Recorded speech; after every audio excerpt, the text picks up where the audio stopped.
Viewers and friends, welcome to the third day of the Crew Welfare Week, or as we say, good morning, good afternoon, good evening, wherever you are.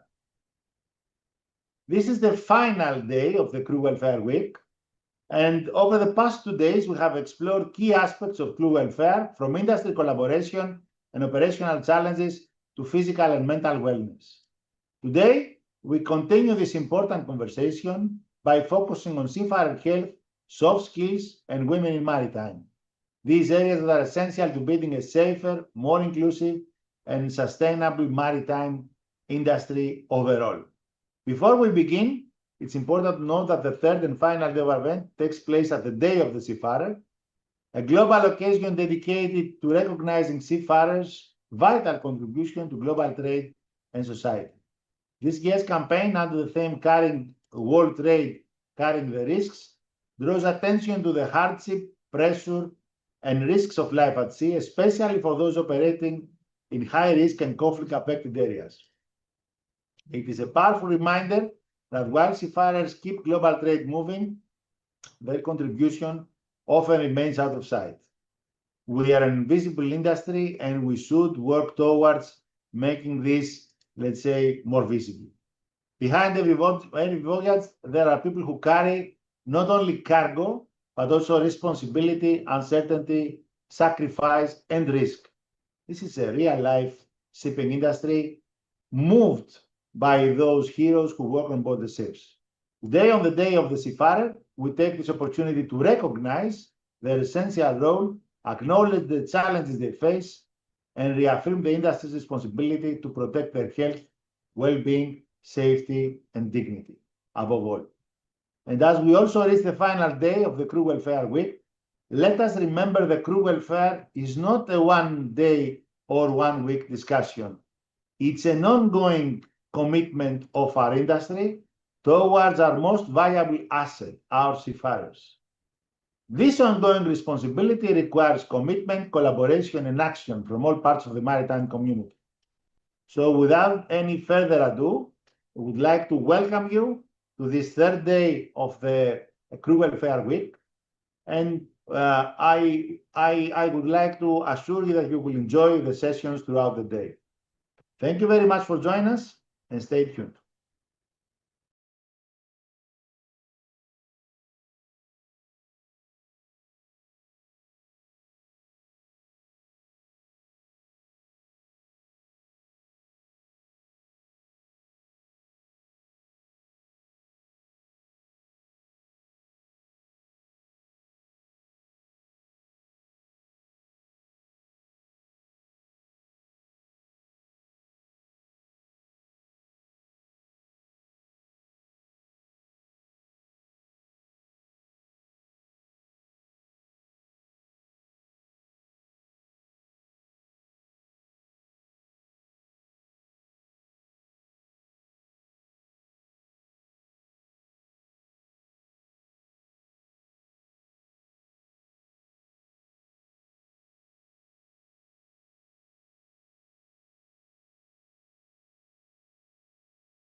Hello, everybody, and welcome to this panel discussion on Seafarer Health, organized by Safety for Sea.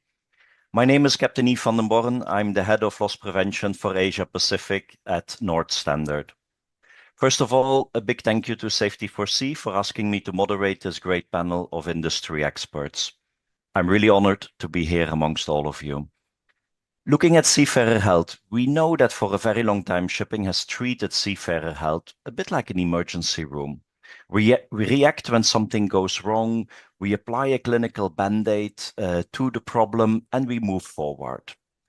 But what I want to discuss with my panelists here today is how we can move the industry from being reactive crisis management to more of a preventive, data-driven, sustainable health model that keeps the crew fit before a crisis hits. Seafarer health isn't just the absence of physical illness.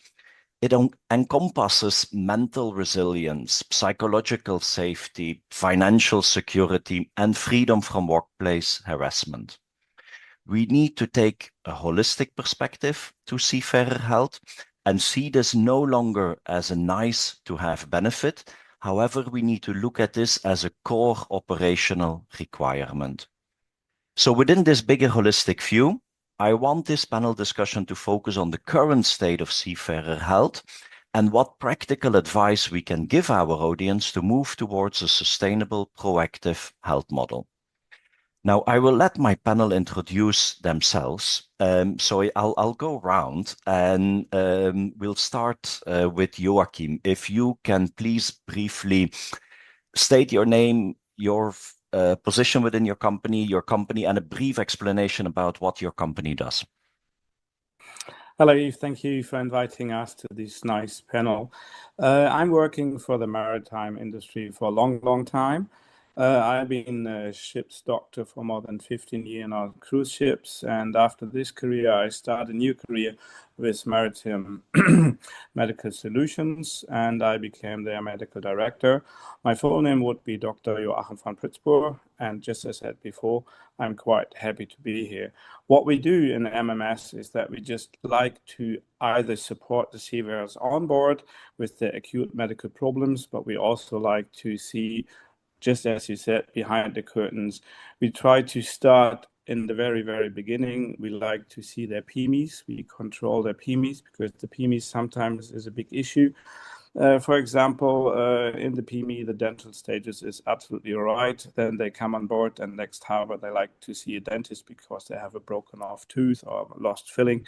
And there's a gap between the PME and actually what's wrong with the patient. So that's one of our tasks we do. We also work with some of the P&I clubs to do some claims. And we try to see a holistic approach. We call it the crew circle, that we actually see the PMEs, we see the people on board, and if they have any medical problems, we send them to a shoreside hospital. Even later, if they have to be repatriated to their country of residence, we like to accompany them and see if they have any medical issues at home. If they have any problems, we just work together with other local doctors at home. In the end, they start the next PME again, and so we see them in a circle round.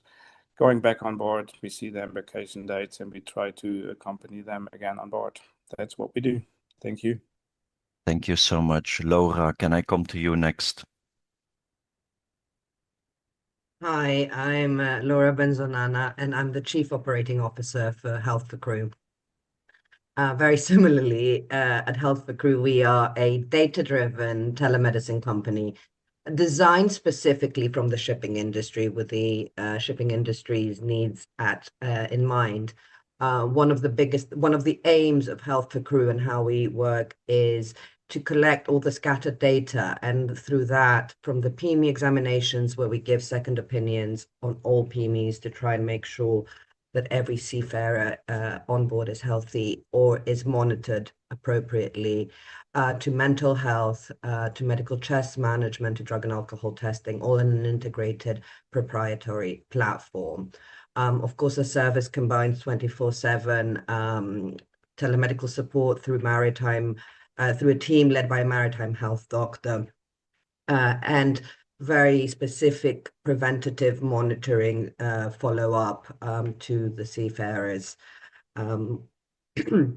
We combine all the information that we receive in operational analytics for the shipping companies to be able to do targeted preventative programs. And one of the main things that we pride ourselves on is that we do not separate mental health from physical health. Health is one thing, and we look at them as a complete holistic picture. Ultimately, our role is risk managers for the healthcare of seafarers and to support both the shipping company, the office, and the seafarer themselves. Thank you, Laura. Claire, shall I come to you next? Hi, everybody. I'm very pleased to be here. My name's Claire Peckjan, and I'm a Learning and Development Client Relationship Manager for V-Ships. It's a bit of a long-winded title. Essentially, I look after the operations team and liaise with them over their people and safety management challenges. V-Ships as a company is one of the largest ship management companies in the world, and we look after ships that trade in all sectors, from wet cargo oil tankers through container ships to dry cargo vessels, offshore support vessels, and cruise ships. And we have about 44,000 seafarers working with us, so quite a sizable workforce. And as a company, one of our core values is that we care for our seafarers, and that a life at sea, when you're working with V, means a better life at sea. And we have an umbrella program called V Care, which has various components underpinned by policies. So we have points of contact for sea staff, welfare points of contact in shore positions. We have an employee assistance program with one of the largest, if not the largest, provider of such a service in the world. What else do we do? We have nutritional programs. So we have a part of our organization is Oceanic, and we provide nutritional advice to sea staff. We have telemedicine services, we have wellness training, we have series of webinars that the sea staff can take part in, and it's a rolling program, different topics. Ultimately, what we're trying to drive is a positive workplace culture. In terms of benefits that the sea staff get, obviously they get career development, they get training, but also depending on the owner, and this is one thing that is a difficult tightrope for us to walk, is health insurance. We have loyalty schemes, we have family support and family days, we have payment services, so that makes the financial side of life easier to manage. We have a cadet training program, and one of my colleagues is going to be talking about that, our women cadets. And we're trying to build an inclusive work environment on board. And I suppose one of the other things that we try and do is equip seafarers to deal with what life throws at them. I think I've run out of time, so I'll stop there. Thank you very much. Thanks, Claire. Let's move to George. Good morning, everyone. Thank you for the invitation. My name is George Pitaulis. I'm the head of marine business for Nakilat. We are ship owners, ship managers. We currently own 72 LNG vessels, and we have about 40 coming in. On top of that, I'm also the vice chairman of IMEC. So I am on the end user for Nakilat and on the strategic part in IMEC. And I'm very happy to be here. There are a lot of interesting changes to go ahead. That's all. Thank you. Thank you, George. Emma. Hello, everybody. Lovely to be here. My name is Emma Mark. I'm founder of EJB Maritime. I've been in the industry for 16 years now. Sometimes it feels longer. I started as temp at UKHO and finished up my commercial career as Chief Operating Officer for a tech company. The work that I do now with EJB Maritime focuses very much on the human side of health and safety at sea. And through the Maritime Retention Excellence Framework that I created and SASH at Sea programme, I help seafarers recognise, challenge and report harmful behaviours. And I help organisations create environments where people feel safe to speak up. When we talk about seafarer health, we often focus on physical well-being, but psychological safety is equally important, because for the best will in the world, you can have all of the policies and they can be amazing, but if people don't feel safe enough to actually report it and they don't feel that something will happen and they will be looked after, then they won't, and these problems continue. So we need to ensure that our people are able to ask for help and raise concerns and support one another without the fear of judgment or repercussions. And that's where culture plays a critical role. So that's what I do. Thanks, Emma. And last but certainly not least, Sue.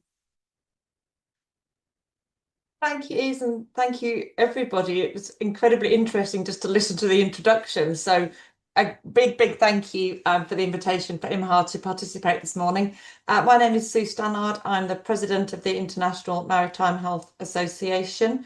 We are a members association. We've got about 130 members and rising, which is great. And our members come from a wide range of maritime health interests, from clinic doctors doing both pre-employment medical examinations and also, of course, treating seafarers, port doctors very much at the front line of treating seafarers when they come into port requiring medical assistance, telemedical assistants, doctors, academics, regulators. My day job is working for a maritime authority. So the whole wide range, and it's through them and through networking and through sharing of information that we hope to actually make a difference to the health of the seafarer by providing that improved medical care. I would second everything that everybody has said about the breadth of it. It's not just physical well-being, it's mental health, it's support, it's that culture of being able to come forward, but it's also in supporting the people, supporting the seafarers. We need to have well-trained doctors, psychologists, and everybody that can back up them, including, of course, those responsible for medical care on board, captains, chief officers, etc. There are so many factors. I'm really looking forward to debating some of those with everybody this morning. Thank you very much.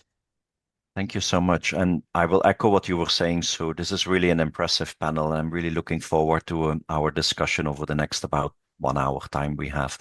I'm going to start with a question to everybody. And Joachim, I will come to you again first, but the question to everybody will be, from your perspective within your company, within the work that you are doing, what are the most common health risks or problems that you see that are affecting seafarers on board of ships these days? But at the same time, also, among those various health risks that you are seeing, what is the more alarming health trends that you are seeing? What is it that we should, as an industry, be paying a lot more attention to? Joachim. Joachim, you are muted.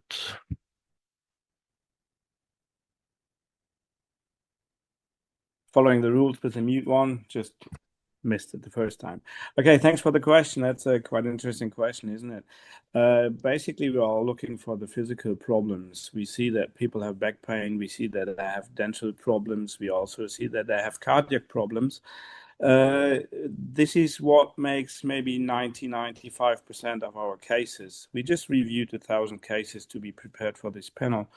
And it came out that we have maybe 10% of the cases are accident related. So we have trauma on board. I guess this is because the environment on the ships are not only so safe as a nice sailing yacht might be. They're working in rough seas. They're working in quite interesting environments. So they get injured themselves. They fall downstairs and whatever. So we see 10% of our customers are actually injured.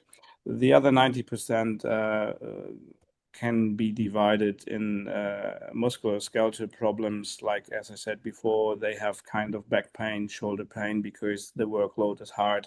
Heavy lifting is one of the biggest problems.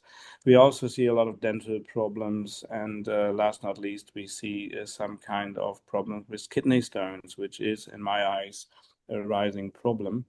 And we try to avoid these kind of kidney stones in the PMI. We review the PMIs and try to sort all these little stones out so they don't become a problem on board. But least, not the other way around, last but not least, we see in our last 1,000 cases, we have only 1% of mental health problems. But I guess this is a rising problems. We had a lot of requests during the blocked Strait of Hormuz. People were just sitting on the vessels, can't go further, can't go back. They also had to witness the very alarming attacks on the Emirates. They were just sitting in the fire zone, I think.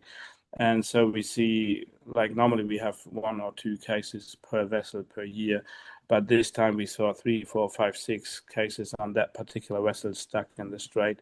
So that's an alarming sign, I guess. So we have to look for the mental health.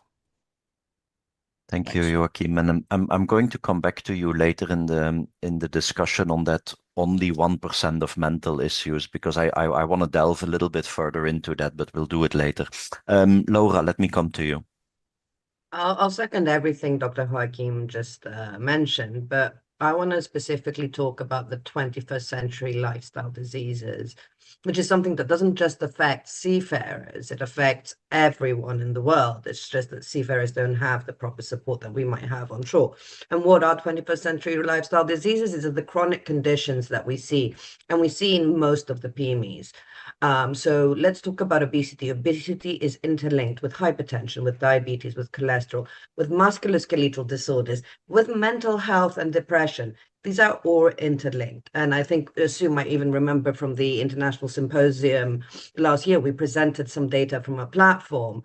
The number of obese and overweight seafarers is overwhelming.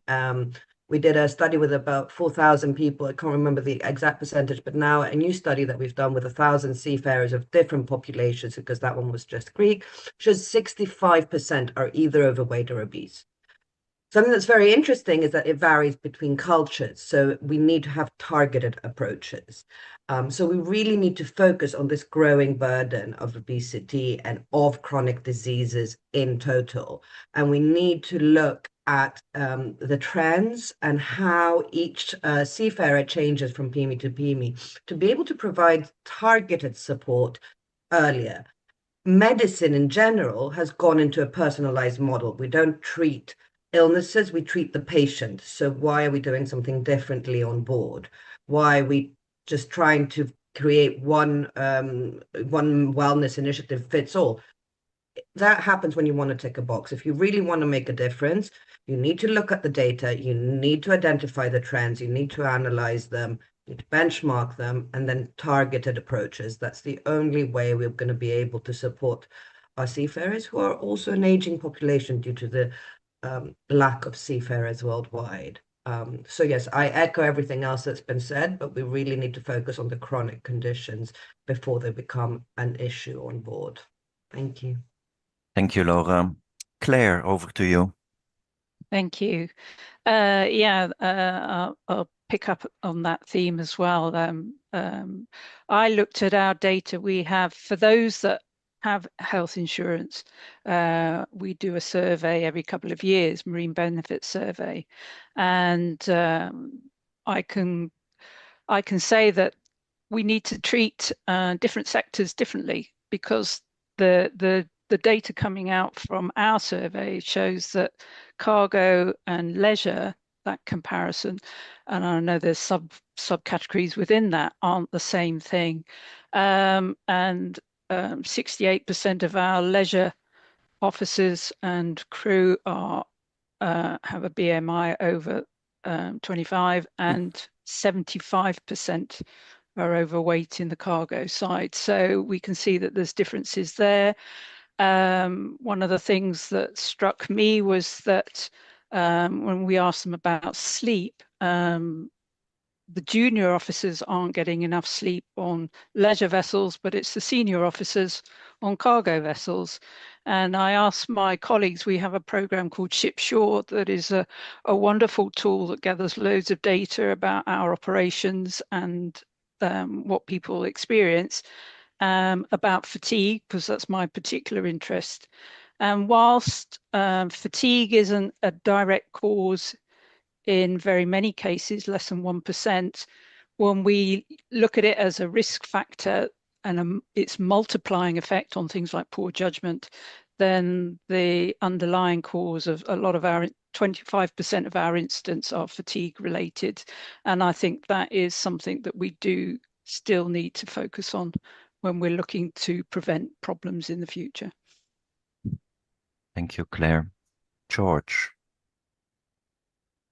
Yes, we employ around 51 nationalities on board of vessels. And I agree with my colleagues that express that we have to have not a generic carbon approach, but it has to be a bit more focused. But at the same time, we have to realize that seafarers are not different species. The problems that were described about seafarers are, if we look around us, we see them in the office as well. And fatigue is usually associated with physical fatigue. In my view, is more mental than physical. Back in the day, 20, 30 years ago, that was physical, yes. Nowadays, most of the work performed is on a keyboard.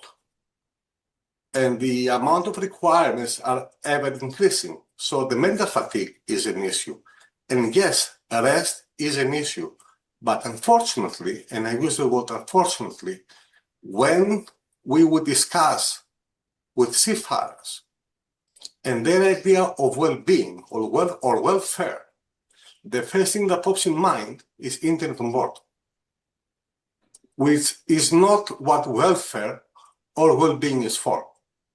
Thank you very much. Thank you, George. That's an interesting one there. Emma, over to you.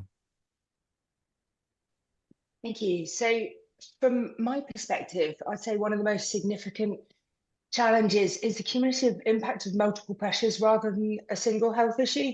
To echo George and Claire, fatigue, isolation, workload, uncertainty around contracts, communication challenges, workplace culture, all of these interact and affect both the well-being of a seafarer, but also physical health. You know, like I know for my own self, if I'm stressed and I've got a lot of work on, I tend to get migraines.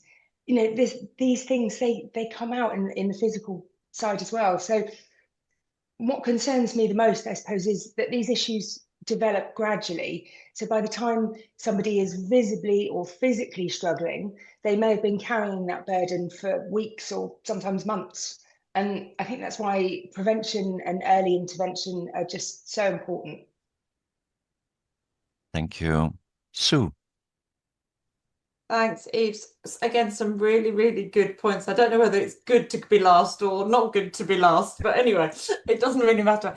I think your comment was really interesting, though, from different perspectives. And within IMHA, as I said, we have an awful lot, a wide range of healthcare professionals and a lot of data. And I hope you're going to come back to the data issue later. I can see one question heading that way. If you look at it from a flag state pre-employment medical, the issues that we see repeatedly coming up, making seafarers temporarily unfit before they even go to sea, are those that I think it was Laura that described those 20th century illnesses, the obesity, the cardiac disease, the hypertension, etc., etc. But if you look at TMAS data, and the ITF Seafarers Trust has produced a year on year, I think it's 3 years they've done of TMAS data, the issues you see there, and I think, I can't remember, Joachim, I think, was brought it up, and that's the dental issues. I think what surprises me is that a lot of these don't change. You see them year after year after year after year. So obviously somehow we're not having the impact that we would hope to have.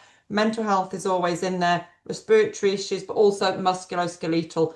And that is also backed up by the repatriation data. Some great papers that have come out of particularly the Philippines on repatriation data, where lower back pain in particular is a major problem still. Looking forward, I think we have an aging seafaring population in a lot of areas, and I think that obviously brings more chronic illness. Older seafarers had huge value to the industry. It's how we can work with them to make sure their care is appropriate and monitored and it doesn't go too far. Emma makes a very good point that we need to step in early. But also I think there are mental health issues, and George commented that seafarers are not unique. They are part of a big population, and the diagnosis of anxiety, depression, the diagnosis of neurodiverse conditions and the medication that goes with those, they are a challenge to make sure that those people can have an enriching seafaring career whilst being safe to do so. And I think it's going to be some challenges in that as well. Interesting times ahead. Definitely. And you have all given me a lot of comments that I will try and come back on to you. Emma, I'm going to come back to you first, though, because you were talking about communication, about workplace, contract durations. But I want to check with you. We are having different generations of seafarers on board of ships these days. When I was at sea, which has been quite a while, to be honest, life was quite different. Again, it's not about what was right, what was wrong. It is just simply a different generation.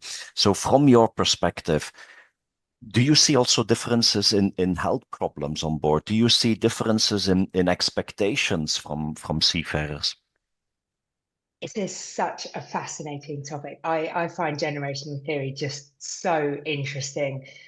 One of the biggest misconceptions I encounter is the idea that younger generations are less resilient than those who came before them.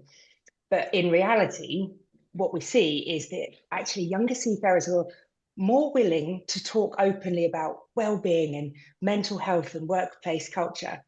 I know from my time in this industry a long time ago, we didn't talk about if things were wrong. You put up and shut up. I'm a Generation X, so I'm quite old, and that was how we were sort of brought up. But the Gen Zs that are coming through, completely different story. So with my work with cadets, I regularly hear concerns about support and communication, feeling valued by their employer. Sailor Society cadet report from last year placed over 70% of young seafarers and cadets valuing their employer and actually wanting the employer to see them as human beings and to treat them well as the most important thing when they were looking to go to a new employer. Well-being and organizational culture play such a significant role in whether they can see themselves building a long-term career with that company. I don't think the challenge is about generations. It's about communication. Different generations have different expectations around feedback and hierarchy and how concerns are raised, and that very often creates misunderstandings. And with regards to health policies, they should recognise these differences while ensuring that the same standard of care is for everybody. At the end of the day, every generation values respect. What tends to differ is how respect is demonstrated and communicated.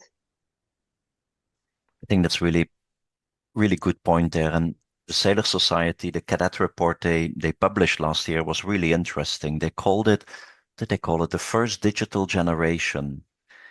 Which I thought was really good. But I want to continue on the same topic. And Claire, if I can come to you from your perspective as a ship manager, how do you deal with these issues within your fleet? How do you put your policies together or your training to make sure that people understand these differences? Thank you for that question. It's a great question. What we're doing is I think it's about education. It's also about setting expectations around how people will be treated regardless of which generation they belong to. And certainly we have seen intergenerational conflict, which is ultimately going to lead to distress on board. And so we're rolling out a program which we're calling Positive Workplace Culture, which is opening everybody's eyes to what a positive working environment looks like and what behaviours are expected underpinning that. In terms of the cadets themselves, we're employing dedicated officers to have their back, as it were, and to monitor and check in with them what's going on. We have policies whereby we only place female cadets in particular together. We don't put them in isolation on board. And I think, you know, it's a concerted effort to make sure that the seniors have the leadership skills to deal with generational changes and differences, and are more receptive to people with different points of view and different ways of seeing the world, and also, you know, putting in place policies and practices to support the cadets when they are on board and make sure that they have a good experience and not a negative experience. Thank you, Claire. George, can I come to you as well on this question? You mentioned earlier you are having 51 nationalities in your fleet. Surely you will have quite a wide diversity of cultural preferences, of all kinds of different preferences. Let's stick to that. How do you deal with this generational issue? How do you deal with these cultural issues on board of your fleet? Well, we're trying to create, if I may say, a melting pot where we have our own culture as an organization and try to bring everyone together. Because we have different backgrounds, different religions, different dietary requirements as well. So it cannot be one fit for all. It's about inclusivity and about allowing everyone to feel safe within their environment. And of course, you do have the different generations coming into play where we do not see, although we may be seeing the same thing, we do not interpret it in the same way. Luckily, because of the technology nowadays and the ability to have video chat with the vessel, that helps a lot into try and talk to people, try to make them understand that communication is important. And actually, I had yesterday evening one call with the vessel where the third engineer, being of the younger generation, had a big issue with the chief engineer who was of an older generation, and tried to explain that when he told you, and I use the expression, keep your head down, it doesn't mean bow. Keep your head down means stay focused and try to do your job. In his personal perspective was you have to bow and do whatever they say. So we have the language barrier as well. That doesn't happen a lot. And with 51 nationalities, one of them only being native English speakers, is a bit of a challenge, but that's why we are here at the office as well. That's why we can utilize the technology today so we can help our guys on board and girls. Thank you. I think that's a really good example, actually. Keep your head down. That's good. I'm going to remember that one. I want to come to Joachim and Laura for you. When we are talking about preventive care on board of vessels, what does that actually mean these days? How has technology evolved, and what is preventive care on board? Joachim. Thanks again for the question. We have different approaches. When you talk about the technology, we were trying to implement some kind of wristbands on board. That was an idea actually coming from one of our clients, that they have a kind of a monitor like Apple Watch without doing the Apple Watch as the famous one, but it's a good example. They measure your ECG, they measure your oxygen saturation by now. And if you combine this with an app, you have actually a monitor on board. We were discussing this from different sides. If you have a monitor on board, people also think they're under surveillance. So it's very difficult to see the benefit only. It also shows your employee what actually goes on board. If you want to be under surveillance or if you want to be on the monitor side of your good health. So this is a controversial discussion in the moment. On the other side, we try to implement some kind of DMP programs, that means disease management, that goes into the chronic problems that we have a lot of seafarers nowadays with diabetes, obesity, and cardiac problems, as we discussed early on. So implementing these DMP programs on board means that the seafarer has a possibility to check his vital signs, his blood pressure, his weight on a regular basis. And if there is anything wrong with it, if we have diversions in we call it the ample, like the traffic ample, we have the green area, we have the yellow and the red area. And if they're green, all fine. If they go into red, they should contact the medical provider. I guess I'm over the time already. Sorry for that. No worries. I thought it was really interesting what you were saying, but I'll pass it on to Laura for your thoughts. Again, preventative care requires us to be reactive, to understand what's going on, and it's not something that can actually be done from day one.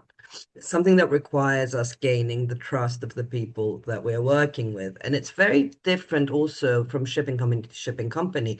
It depends on what the owners are willing to do as well. So we look at the data and we really try and give a personalized approach. So we define the trends and we give an operational insights to the company, and then we try and create specific programs for each fleet. One of the things that we want to do, and we do actually do with our clients, is continuous training on their actual data, on their actual chronic conditions, rather than kind of a set training session, a session where we can discuss their own fleet. And we find that this is very interactive. But as we collect more data, that's how we create more preventative approaches. And these kind of differ from videos to posters to actual personal emails to the seafarer when and if it's required, to working really closely with each and every office to see how we can improve the well-being of their seafarers. And it's really quite a great thing to be able to see the trends from PME to PME and when people are actually listening and taking care of themselves. So I think the first part is to really understand the people you're dealing with, and them to understand that you are here to support them and for their own well-being. And as Joaquin mentioned, we're not there to monitor them. We are there to really support them. So it starts from that. Thank you. And you both have now mentioned data. I want to come to you, Sue, because I know you earlier mentioned data as well. Your thoughts, how should we make better use of data these days? Are we making good use of data? Thank you, Eve. That's an incredible question. I could talk for the next hour on that alone. I'll try and stick to the time I have. I think the answer is there is a lot of data out there. I think every panelist so far in one of their answers or more has mentioned data they have collected. I think what is lacking in some ways is the sharing of that data, and therefore working across the industry from ship owners to ship managers. I don't want to list them all because I'm going to miss somebody, and that's worse. But from every angle, how we can do this. I know there's issues just looking at TMAS data, how the data is collected, which makes it very difficult to compare from one service to another, even down to what detail and what classification system they use. I know a lot of it is commercially sensitive, and I completely appreciate that. But I think it was Claire mentioned her marine benefits survey and the differences that has shown. There's so much out there, and there's so many initiatives at the moment going on to share this data and try and make us all aware of what everybody else knows. It needs to be published, needs to be discussed. Laura mentioned the International Symposium of Maritime Health that we had in Rotterdam last year. We have in Bali next year, towards the end of September. So I think it really is all about sharing data and learning from each other. And that is what IMHA seeks to achieve. We don't get it right. We're not big enough to do it single-handedly. Getting the information published in the International Maritime Health Journal and other journals, collaborating even on panels like this, allows us to raise awareness of what everybody else has got so we can pick up on it as well. There is a lot of data out there. We can always have more, but I think we need to get better at sharing that data and learning from each other first and foremost. I think that's such an important point. There really is not enough sharing of data within the industry for the various reasons that you have mentioned, but also because you're not always comparing apples with apples when you talk about the same thing. People have different. I see it within the P&I Different P&I clubs will have a different definition of the same thing. Even amongst ourselves, it becomes difficult to share because we're not talking about the same thing. But that is definitely something for the industry to pick up and do more of. Now, I'm really sorry, but I'm going to have to throw a curveball here. Earlier, Joachim and Laura, you were talking about privatized individual messages that are going to the seafarers with when something is being picked up about their health. Now, traditionally on board of vessels, a lot of the communication is going via the master. If anybody has any telemedical advice that they require, somehow the master on board is involved. How about that confidentiality? Should or should not? How do we need to look at the master on board being involved in every single medical discussion pertaining to one of the crew on board? I know this is a curveball. Does anybody want to pick up on this? I'll take it over. First of all, telemedicine still goes through the master. We don't change that. That still exists. When it comes to individualized support, and in fact, this very much depends on owners to owner and fleet to fleet. Some people want us to kind of give the preventative advice directly to some of the seafarers, but we're talking about preventative advice for illnesses that we already know are in their PMEs. Generally, if there's something that requires attention, the master will be involved. So, for instance, we had one case that comes to mind, a seafarer that was allergic to a lot of paracetamol, where the master was informed and said immediately, and we said, you know, any sort of situation that arises, you need to talk to our doctors. Do not give this person any medication without letting us know. It's difficult because on the one hand, we want everything to kind of, especially when it comes to medication, to come via the master and not for every seafarer to take whatever their friend took, etc. On the other hand, we have to identify that these people are people and they need personalized support as well. So we try and strike a great balance between the two. And again, it very much depends on the nationality of the fleet, on the health profile of the fleet, on the owner themselves, etc. But in any case, with anything that requires medical attention on board that is serious or an incident or a case, it still goes via the master, and that has not changed and will not change, because in the end, he is the legally responsible person for the medical support of these people. So it's about supporting all the different stakeholders and understanding their role in this whole ecosystem. Thanks, Laura. George, you had your hand up there. Was there something you wanted to add to it? That's what is the clause about liability. Whether we like it or not, legally the captain is liable. So you cannot be liable for something and not be aware of it. Unless this changes, we are not going to move into one-to-one direct communication. Thank you. Sue.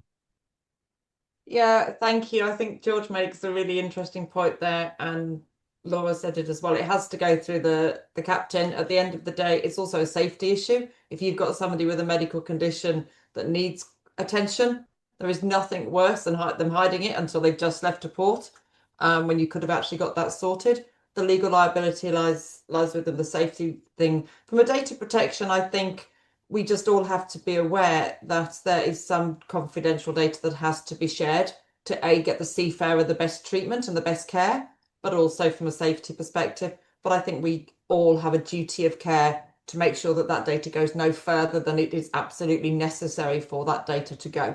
Does that make sense? If I think it's... just Go add on, to Laura. what just Sue said, I was trying to find the hand I can.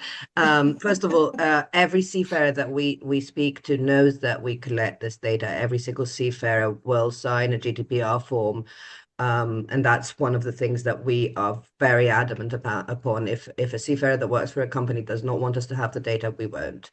And when I say the direct communication, I only mean like preventative advice for diabetes, preventative advice for obesity. But instead of sending one kind of massive email to every single seafarer on board, kind of having targeted approach.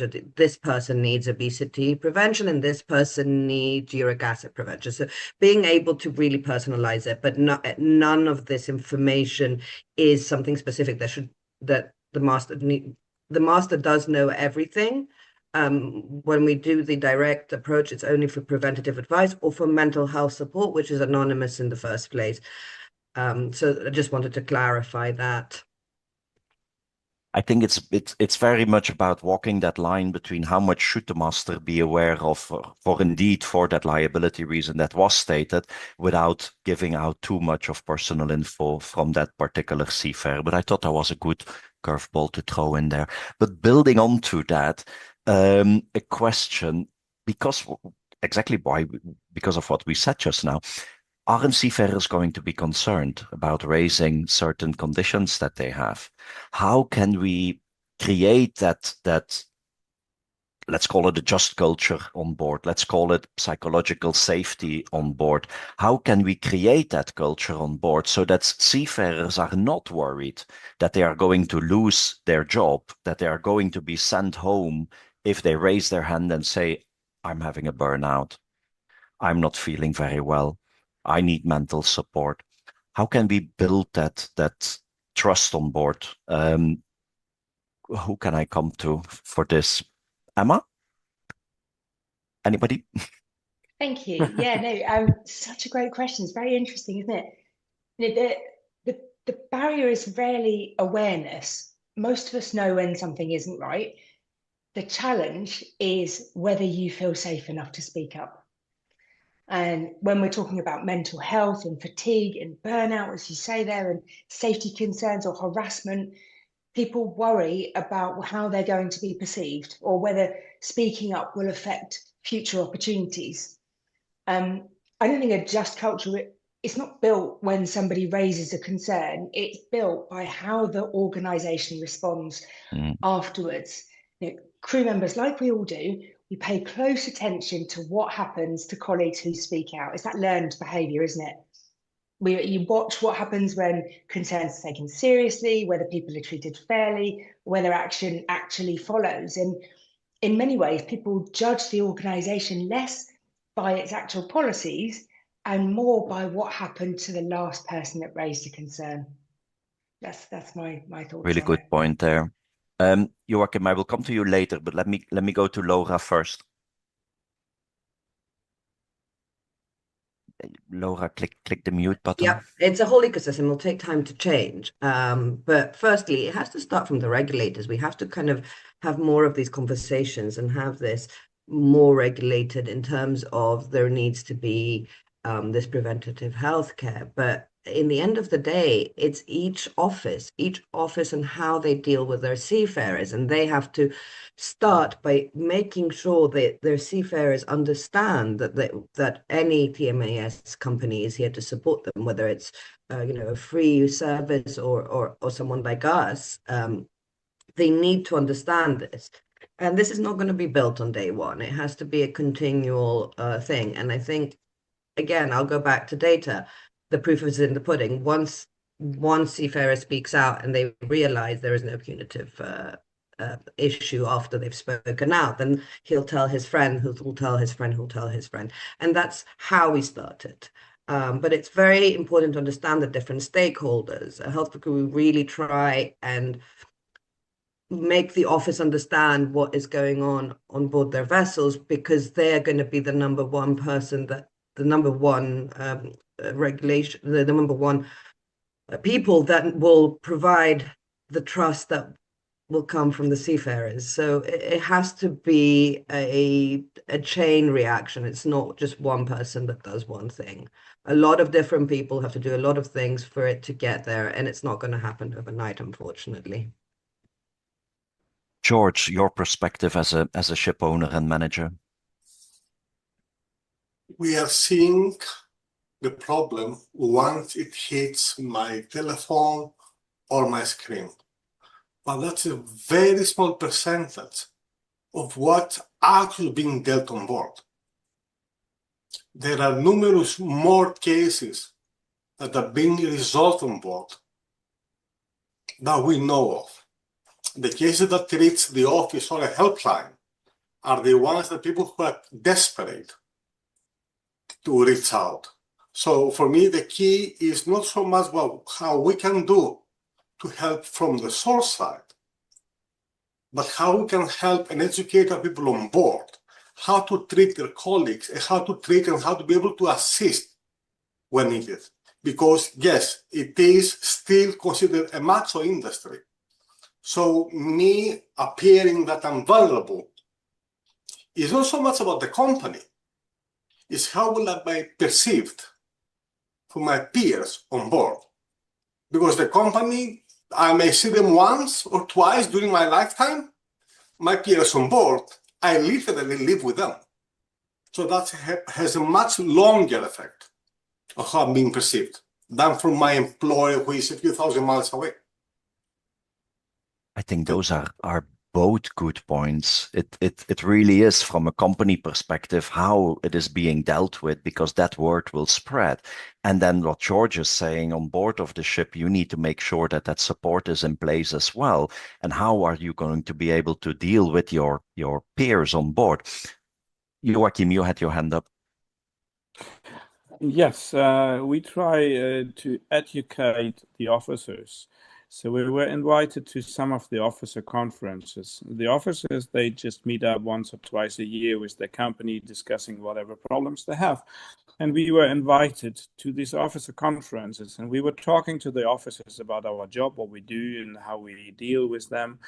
And so we give them the feeling that it might be nice to encourage the people themselves to speak up, not just waiting till somebody knocks on the door and say, "Master, I'm sick." That we just see the other way around, that we see from, it sounds weird, but see from top to the bottom, otherwise not from bottom to top. And we made a good experience in that we actually encourage our officers to talk to the ranks and talk to the people and see if there is anything going wrong. Thank you. I want to, Laura, quick one. Very quick. But again, it's a catch-22 because we encourage people, and I completely agree with what's just been said. We encourage people to talk to us, and yet they have to go via the master to call us. So how can we solve that? And that's more of a question because it's not quite possible right now with the regulations and the legal liability, as said, for someone to just call a TMAS because they have a headache. They have to go via the captain. The captain will say, "Okay, you're really bothering me about this." So it's a catch-22. It's just putting it out there, not having a solution for it yet. Leave it as a thought for the audience to consider. Now, amongst us here, I don't think any of us need convincing about how important it is to have preventive care. And I think probably a lot of our audience that is listening in, they don't need to be convinced. But I want to look at this, and I'm going to come to you, George and Claire. How can we convince an owner that when they are spending money on preventive healthcare, on putting all these services in place, how can we make their views change that this is not a cost center, but this is really a long-term plan for their commercial return on investment? How can we convince that mindset? And George, I know I don't need to convince you, but I'll come to you first. How can we do this? In your question, you started with cost and end up with investment. It depends on how the employer perceives their employees. Cost center or investment.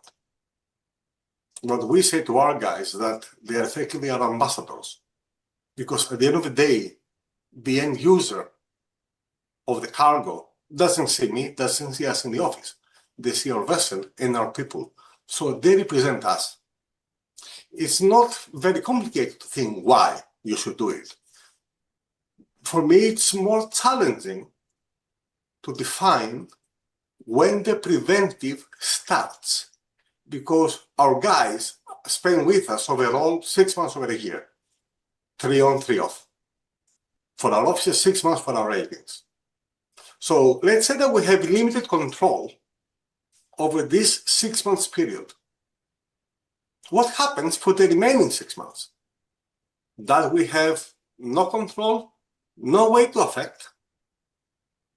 Because for me, that is the preventing part. It's not the moment that they come on board, then it's too late. The preventing should be during their holidays, how we can affect that, how we can make them have better habits. And that may be a bit too intrusive to be telling to somebody how to live their lives, because our doctor does it to us anyway. No stress, eat better. But how many of us do actually follow that? Thank you. No, don't remind me of my doctor. But it is a good point that you're saying there, George, because it very much is about that family support. And I know that a lot of bigger companies, they are putting that in place. They have that family support. But Claire, I want your thoughts on this, because V-Ships is a third-party manager.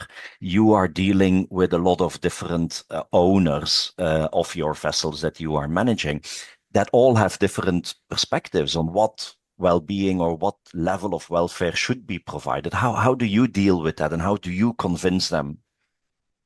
Well, I think, it's emphasizing the benefits is obviously the most obvious way of dealing with it. But I think what we will start to see, and this is a personal viewpoint, might not necessarily be my employer's viewpoint, is that we need to be doing, if we use the analogy of a marriage, the contract is like a marriage contract. And who do we marry? We need to make sure that we're aligned on values when we enter into a marriage.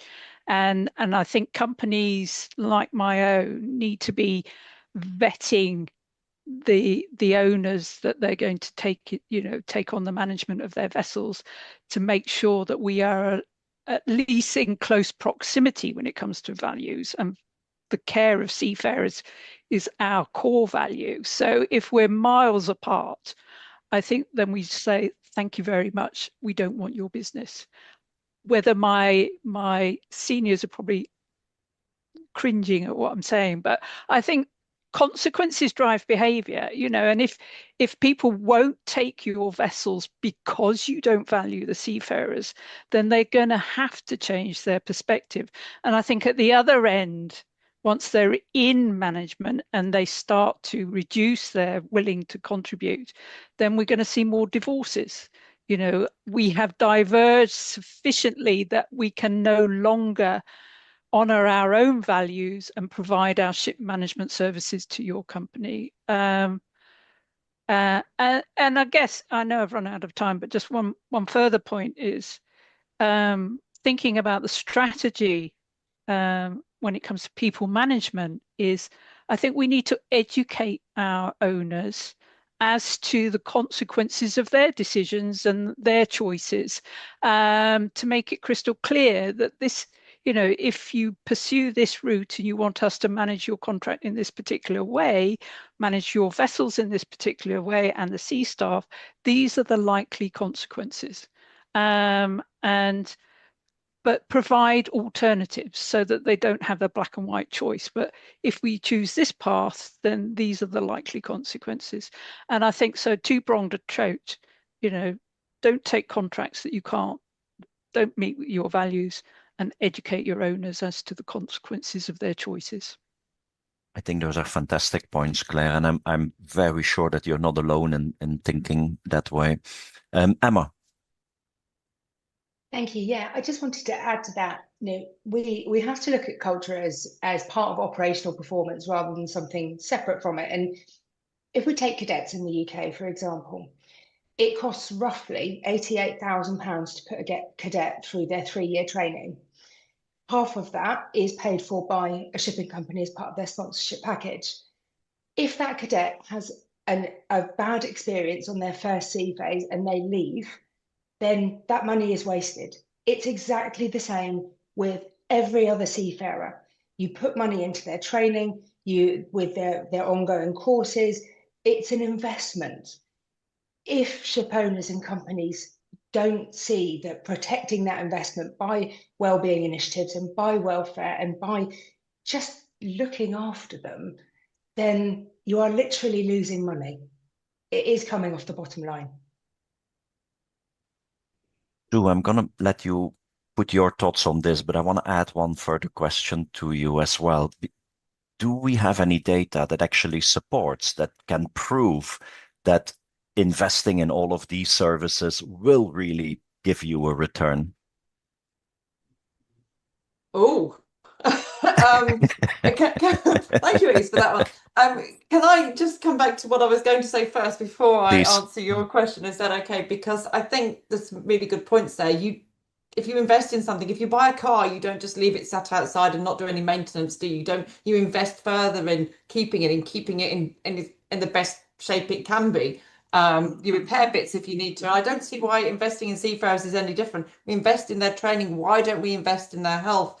Being mundane, so they can keep giving back to us and keep repaying that debt. That's really mundane. And I don't see seafarers as a commodity at all, but investment is investment. And the Seafarers Seafarers Hospital Society, get all my societies right in a minute. The Seafarers Hospital Society in the UK has recently worked on a series of KPIs, key performance indicators, to encourage companies. They sit alongside other regulations, including MLC, to encourage companies to look at how they manage the health of their seafarers. And that may be something that's of interest to the listeners as well.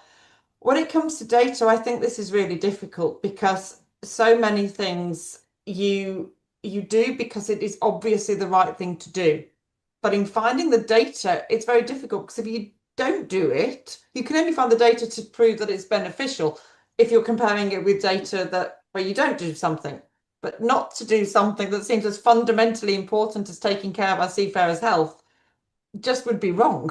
So I'm not aware, and it may be that Laura or Joachim can actually give a better answer to this given the data they collect from their seafarers and their companies, but I'm not aware of any data that actually demonstrates this, but I would struggle to argue that it's not the right thing to do. Does that help? I know it was a bit of a cheeky question there. That's okay. That's fine. I hope I sort of gave you an answer that was vaguely useful. No, definitely. Laura, your thoughts? I'm going to be cheeky back and say, have you seen, as a P&I club from companies that are supported by a more proactive healthcare association, have you seen any data that it actually reduces the human claims? And I think that's where we need to be. It's like we have our data, all the data is scanned. We need to have a more communicative approach where we can share our data so that we can actually prove there is a return on investment. So I'm just going to throw it back to you. I should have seen that one coming when I gave you that question. So from a P&I perspective, we look at a lot of things that go wrong. We are not always aware of the good things that our owners are doing, because then they just simply don't show up on our radar. That said, there are a number of things. We know that carrying out enhanced PMEs, that carries value, because we can see it, those owners that we have that are doing enhanced PMEs, they do have a lot less illness claims. We know that providing mental well-being support on board is beneficial because it makes your crew more happy. It generates that social cohesion on board of the ship that then leads to fewer incidents on board. So yes, in a way, we do see it, but I will follow what Sue was saying, because we can't really say, you do this, you will get 20%, whatever number, return on it. I'll follow what she was saying. We know it is the right thing to do, but maybe George has a better answer to that. Well, we're in a very competitive business. Why would I be advertising what am I doing right, where I can keep on poaching people from guys who are doing wrong? I'm actually taking advantage of how other companies are not treating their seafarers so they can join me. Why would I educate the industry? Because there are bodies in the industry, IMEC being one of them, that we are trying to educate our members and give them a different perspective. But it's up to them. We cannot enforce. Even MLC, which is in theory the platform that is dedicated to the working conditions and the health of our seafarers, is very vague. From your perspective, you can see which companies don't have claims. That means that they are doing something right. Thank you. Definitely a good way of looking at it as well, George. I think from a club's perspective, we like to provide the guidance as well to all of the owners in all of the things that we know are good to do. We have the same problem that we cannot enforce it because MLC, IMO, they dictate what is required of ship owners to do. And as a club, we unfortunately, we cannot add on top of that, but we try and guide as much as we can what are the good things that owners and managers should be doing. But since we are talking about the topic of MLC and regulations, and Sue, I want to come to you on this one.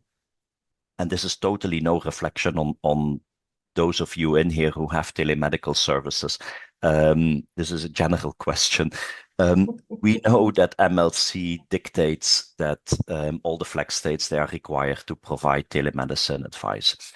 But unless I'm wrong, there is no regulation that actually specifies what the quality of that telemedical advice should be.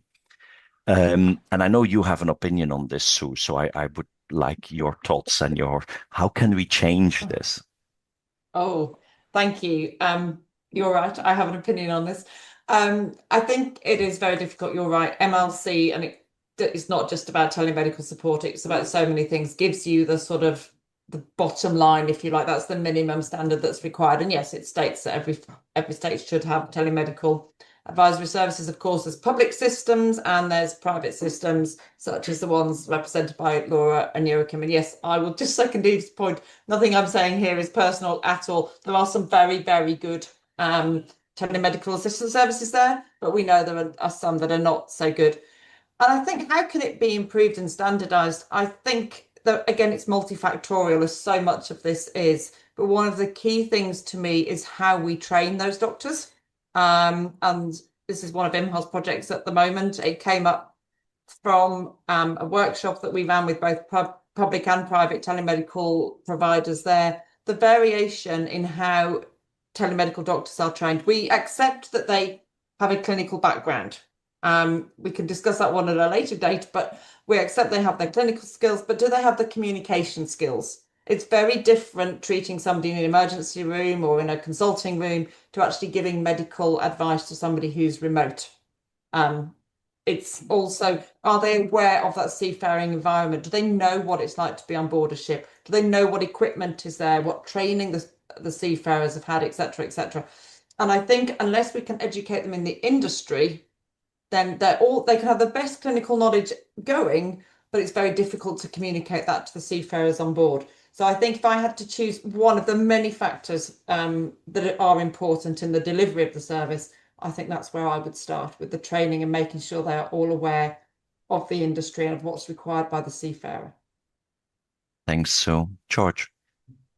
One of the things that technology has allowed the industry to do is to enable online medical devices being placed on board, which can provide live data to your telemedicine provider, which helps, and that effectively removes the need of the in-depth knowledge of somebody on board the vessel to be able to report to the professional who can then provide some guidance as to how to treat your seafarer. Thank you. Thank you. We are having a lot of fun, and I know I have not been able to come back to all of the points that you made during your initial opening, but I do see the clock moving forward. I want to ask, there's two questions I'm going to ask still, but my second to last question will be, and I'll make the round. If you can change one thing in the industry, the way that the industry is approaching seafarer health and healthcare, what would you prioritize and why? And I'll go around. So Joachim. Okay, it's me again. Well, that's a difficult question. If you just have one word, I would have shorter contracts and more sleep. Shorter contracts and more shore leave. Yeah. No, sleep. Sleep. Sleep. Oh, sorry, misunderstood. Okay. Okay, good one. Thank you. Laura? I think better education for the owner's side and why this is necessary, because, you know, as you said, this is something that is the right thing to do.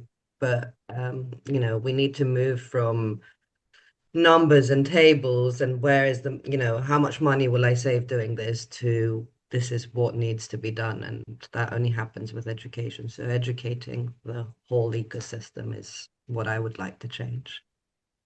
Thank you. Claire. I think drawing on both Laura and Joachim's points, I think what we need to do is to look at executive decision making, and I think they need to have a mechanism. We need to devise a mechanism for assessing the health and safety implications of budget decisions, manning decisions, technology implementation decisions. So I think that's the one change I think needs to happen.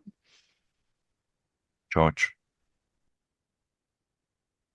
Well, most of the training comes into place to prevent something reoccurring.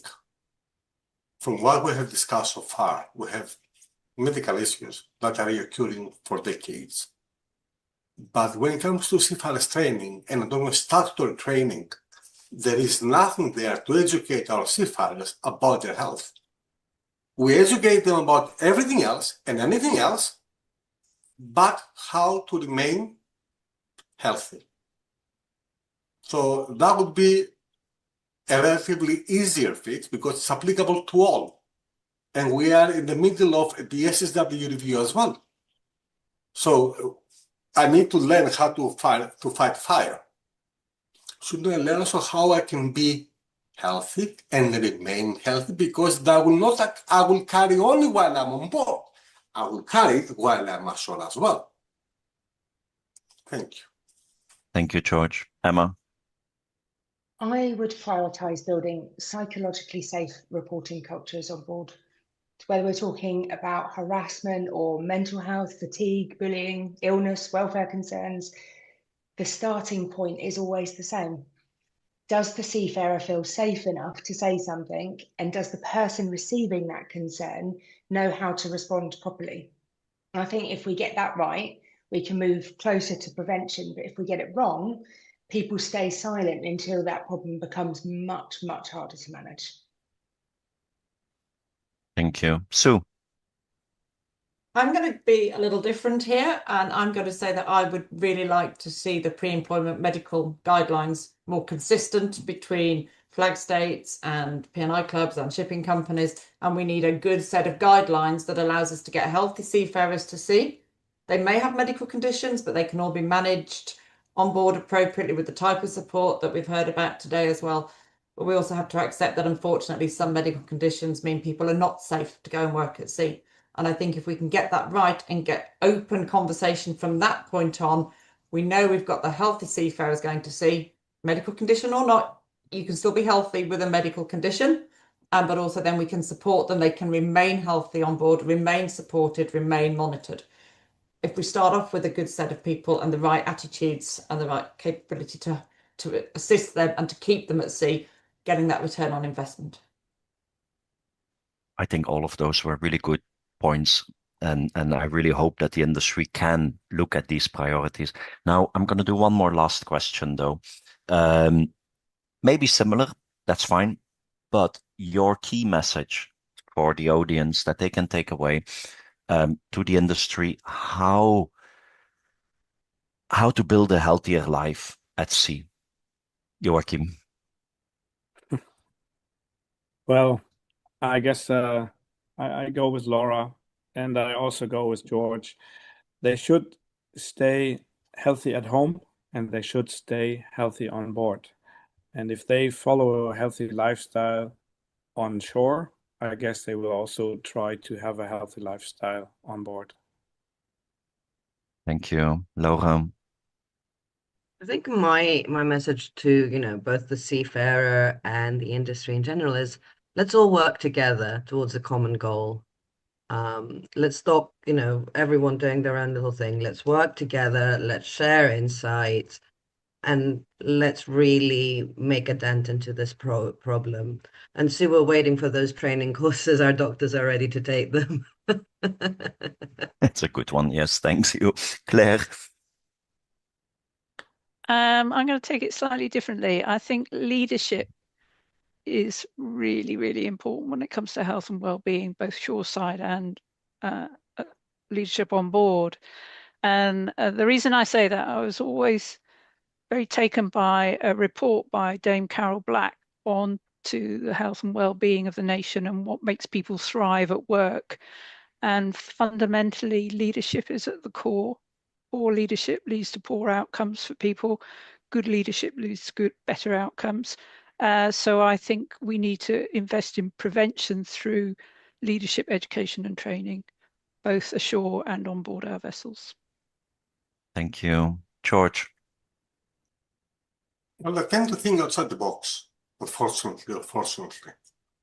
Now, we measure performance based on KPIs on almost everything, both ashore and on board. To my memory, I don't remember seeing a KPI on somebody's health and how they are keeping their health. Maybe that's an idea for the future, I don't know.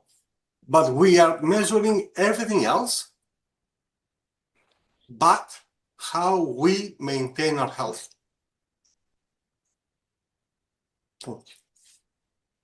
That's one, we can do a further hour on that one, George.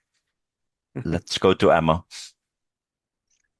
My key message would be that prevention is care, listening early is care, challenging poor behaviour is care.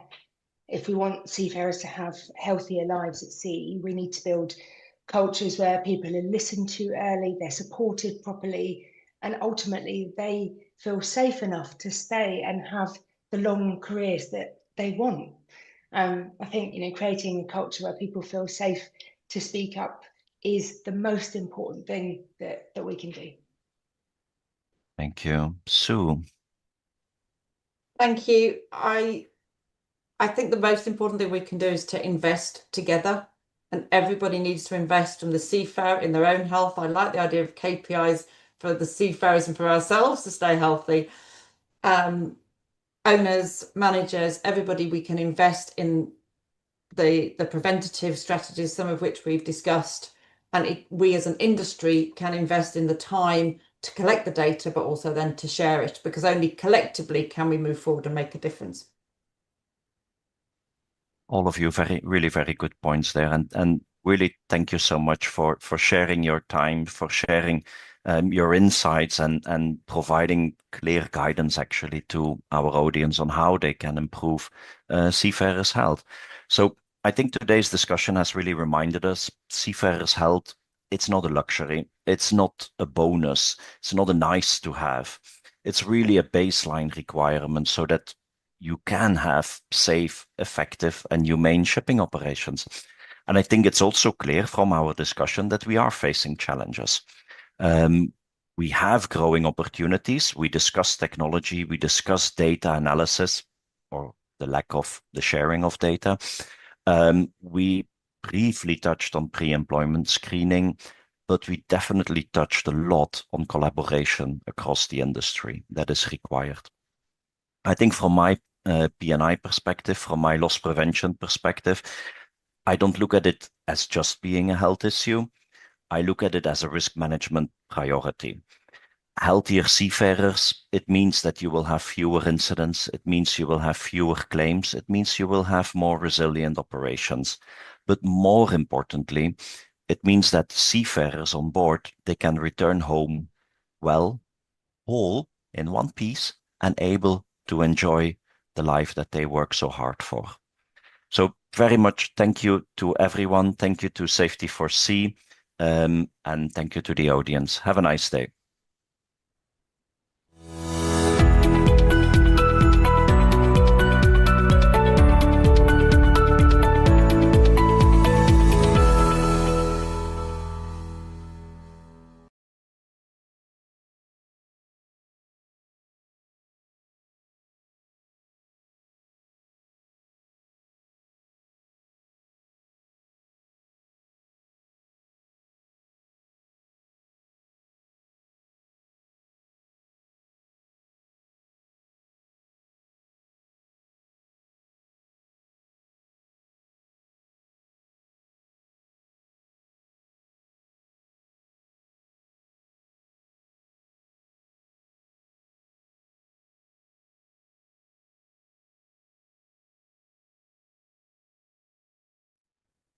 Hello, everyone. My name is Laura Benzonana, the Chief Operating Officer for Health for Crew. Today, I'm going to talk to you about the cost of delay and Health for Crew's data-driven maritime telemedicine mitigating crew risks. Over the next 10 minutes, I want to walk you through 5 things. The cost of doing nothing, why the data we already have is scattered and fragmented, what happens when you start using that data, the evidence from inside our platform, and the integrated answer for everyone listening to this presentation. Let me start with the cost of doing nothing. 3 numbers. More than 25% of seafarers face a health issue during their career. The most recent industry data tells us that the average cost of a single medical deviation is now around $200,000, and more than 20% of those deviations are avoidable with a preventative, data-driven approach. Put another way, the industry is buying the same emergency over and over in cases where the warning signs were already on the chart. The cost of waiting is not abstract. It is being paid every quarter by every fleet in this conversation. And the warning signs, they're not hidden. A peer-reviewed meta-analysis published in 2023 looked at 21 separate studies covering 145,000 seafarers. 45% had hypertension, 42% were overweight, almost 19% were already obese, 13% had diabetes. These are not edge cases. This is the population we are putting at sea, on contracts of 6 and 7 months, with limited access to fresh food, limited time to exercise, limited sleep, and limited connectivity to a doctor who knows their history. The next medical event on a fleet of this profile is not a stranger. The risk is on the pre-employment medical, in the pharmacy record, in the helpline transcript.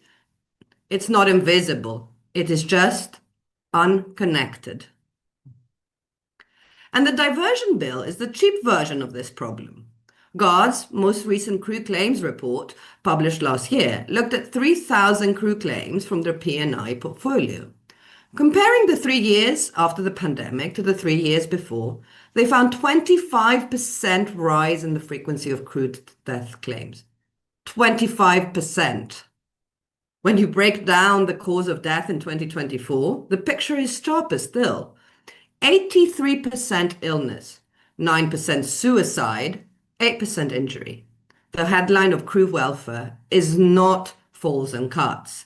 It is the things we never saw coming because nobody was looking for them. That is the cost of doing nothing. So, what do we actually do about it? Here is the part the industry rarely says out loud. The data already exists. We just keep it in places that do not talk to each other. Pre-employment medicals generate detailed clinical baselines on every seafarer at hire. Telemedicine consults generate longitudinal case histories. Pharmacy records show what is actually being prescribed at sea. Mental health helpline data shows the early signal. And P&I claims data shows the late signal, the one that we are already paying for. The International Maritime Health Association estimated that simply using these 5 sources together could save the industry $168 million every single year. That money is not theoretical. It is sitting in 20 different inboxes. The clinical signal is not missing. It's scattered. So what does it look like to bring the data back together? At Health for Crew, we frame it across 4 areas. Preventative healthcare, which is second opinion review of every pre-employment medical, risk profiling, ongoing monitoring of conditionally fit crew, and onboard medical chest management. Emergency healthcare with 24/7 access to telemedicine and mental health specialists, and full case management from the first onboard call to final recovery.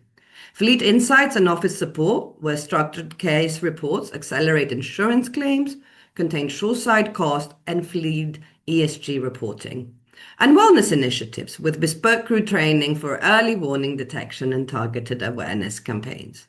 This is not 5 vendors stitched together. It's one team, one governance layer, one record sitting on a single platform. And the platform behind it is not new. It is a tested infrastructure that has been operated and stress tested in both public and private healthcare for years before it even served a single seafarer. That matters because shipping does not need a startup version of a hospital record. It needs the production version. Today, this infrastructure is trusted by shipping companies across the Greek and international fleet. The very first maritime users were their in-house medical team of the Angelikousis group, who put the platform to work on their internal clinical workflow. An integrated record of this quality in shipping is real, not theoretical. On top of that infrastructure, we have the data. Inside our platform, we now have a data set of more than 1,000 seafarers with full body composition and pre-employment data. 65% of seafarers we screen are either overweight or obese. Only 1% are underweight. Only 34% sit in the normal range.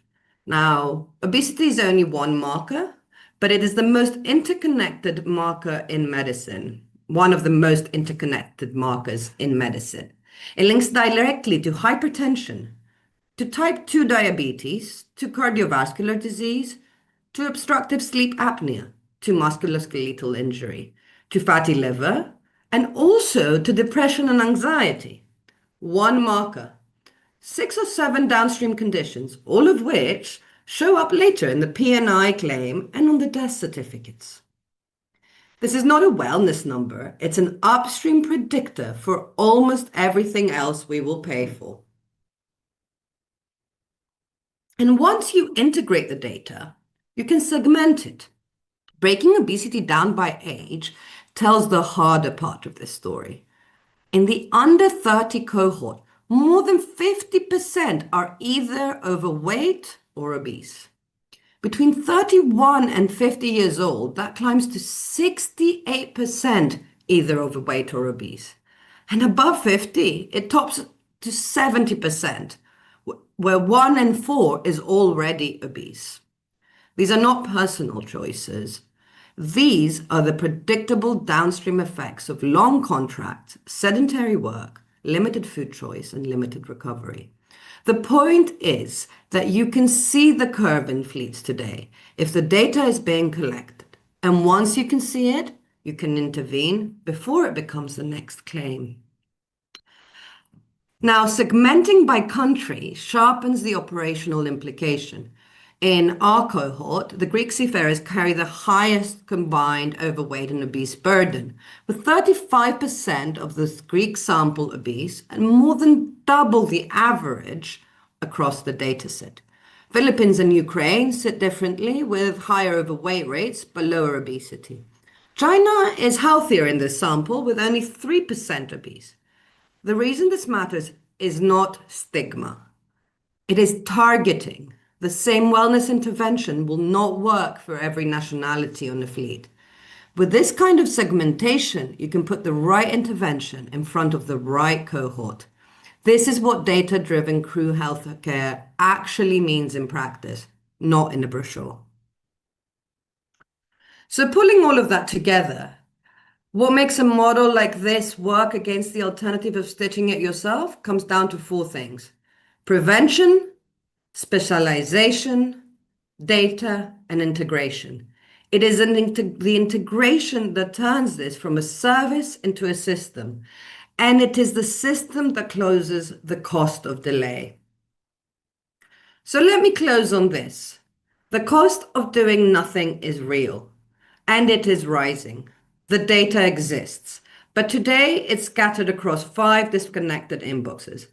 Bring those inboxes together, and one marker like obesity opens up the entire downstream risk picture. And once the data is in one place, you can see the next claim before it happens. The cost of delay is not the diversion bill alone. It's the life we could have intervened for, The contract we could have completed. The seafarer we could have helped and kept. Thank you for your time.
Hello, welcome. This is Captain David Petreco from the Nautical Institute. I'm the Director of Projects, and I'm joined here with Captain Chris O'Flaherty, also from the Nautical Institute, who is our Senior Technical Manager. And we're very pleased to have this opportunity to address the Safety for Sea audience at this auspicious occasion. So we're going to talk a little bit about fatigue today, just briefly. Fatigue and tiredness, and I won't go into the difference between the two, are not new to the maritime industry.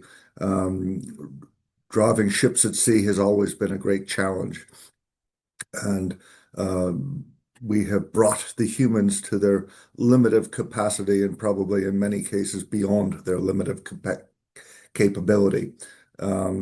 So we're just going to look into that. Needless to say, ships have been sailing for thousands of years, and this is not a new subject. However, back in the 1980s, there were a couple of events that brought it very clearly into focus. I'm sure that you will all have heard about the Herald of Free Enterprise and the Exxon Valdez. So the industry became very focused on this, and their response was, and this was through national legislation and through the IMO, the Oil Pollution Act of 1990, otherwise known as Open 90, the STCW Convention, the Maritime Labor Convention, MLC 2006, and of course with the ISM Code. Has that solved the problem? Well, not entirely, and we'll talk a little bit more about that. So at the Nautical Institute being the international body for professional mariners, we have been talking about fatigue for decades. And some of the things that we have done are articles in Seaways. We did a big project called the Alert Human Element Project many years ago. We have looked at the aviation industry and what they have done with something called human performance and limitation, and we've adapted that to the mariners. We have incident reports through our Mars portal, and those are all freely available online. We have a dedicated number of navigator magazines to fatigue and work management. And of course, we've been fully engaged at the IMO. Now, fatigue is a very difficult concept, very complex, let's put it, complex concept. It is not easily addressed. Well, it's not even easily identified or measured. A lot of people say, well, seafarers should be better at managing their fatigue. This is true. But there's only a very small limit to what mariners can do on board. There's eating the right diet, getting the right exercise, doing good sleep hygiene, sleep management, and there are various things that they can do. What they cannot do is invent more hours in the day to do necessary tasks. And this therefore falls on the industry itself to make sure that their workload is managed so that they can do that. It's also possible for ship owners to look at the physical attributes on board. You know, is there issues with vibration, excess heat, excess noise, sleeping conditions on board, the conditions of mattresses, et cetera, et cetera. So a lot of things that a lot of stakeholders can do. Very interesting. In the previous slide, I talked about the MLC and the work rest hours. We have had to, mariners at sea have had to log their work hours and their rest hours for a few decades now. And unfortunately, this isn't always done in compliance. And in 2024, there was a report put out by the World Maritime University, which is entitled A Quantifying an Inconvenient Truth. Now, this is available on the WMU website and other places. And some of the findings, just in summary, that fatigue is widespread, that compliance with work rest hours is largely illusory, that the current manning levels are insufficient, administrative and inspection burdens drive fatigue, fatigue directly undermines maritime safety, regulatory frameworks are not fit for purpose, and there is serious health retention consequences. So that's a very small summary. It's an excellent report, and I encourage anybody who's interested in the issue of fatigue to look into it. So now the IMO have decided to look into it a little bit further, and my colleague, Captain O'Flaherty, who leads our representation at the IMO, is going to just outline what's going to happen over the next few years at the IMO. Over to you, sir. David, thank you very much for passing this really important issue over. As David mentioned, seafarer fatigue is a very long-standing issue. Going back through the records of the IMO, I found a fantastic quote from November 2006. That's 2 decades ago. The issue of manning and fatigue are inextricably linked, and fatigue has now become endemic. That is a really powerful statement. But the consequences of various reports, various submissions to the IMO, trying to address fatigue have always met with resistance because addressing fatigue involves money.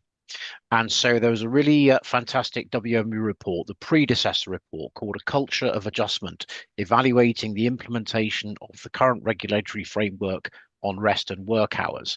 And that was published in 2020, and that led to a proposal by the UK, Spain and France for a formal review of hours of work and rest. It was accepted, but it was placed into what is known as the deferred agenda. This is something they will look at some stage in the future. And David has just outlined that really key report of quantifying an inconvenient truth, which rose everything right back to the top of the agenda. It showed that over 80% of seafarers are adjusting their hours of work and rest records every month in order to show that they're compliant and in order to keep their jobs.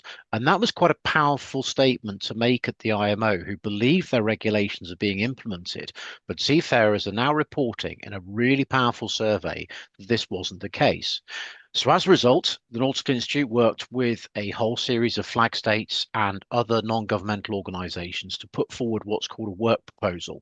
And this was to create a formal correspondence group which can actually assess this issue, really get down to the root causes of it, and do a 4-phase work plan which will try and actually understand the issue and produce something tangible that we can take forward. Now, looking at this work plan as it's coming out, phase 1 of the work plan is to gather evidence. We've just started this. We're looking at all the documents that have been submitted to the IMO over the past 20 or 30 years. We're looking at the IMO instruments, i.e. the regulations of the IMO and other UN bodies, because the Maritime Labour Convention, of course, is not an IMO document. It comes under the International Labour Commission. We're looking at other relevant documents, such as academic studies. And once we've gathered all that evidence, we're going to assess all that evidence to try and understand what are the root causes of seafarer fatigue. Instead of talking about the issue, what's causing the issue? Once we know the root causes, we can then look at those instruments, look at those regulations, and find out why they're not effective at stopping accidents associated with fatigue. David mentioned a couple of accidents earlier on, and they're ongoing.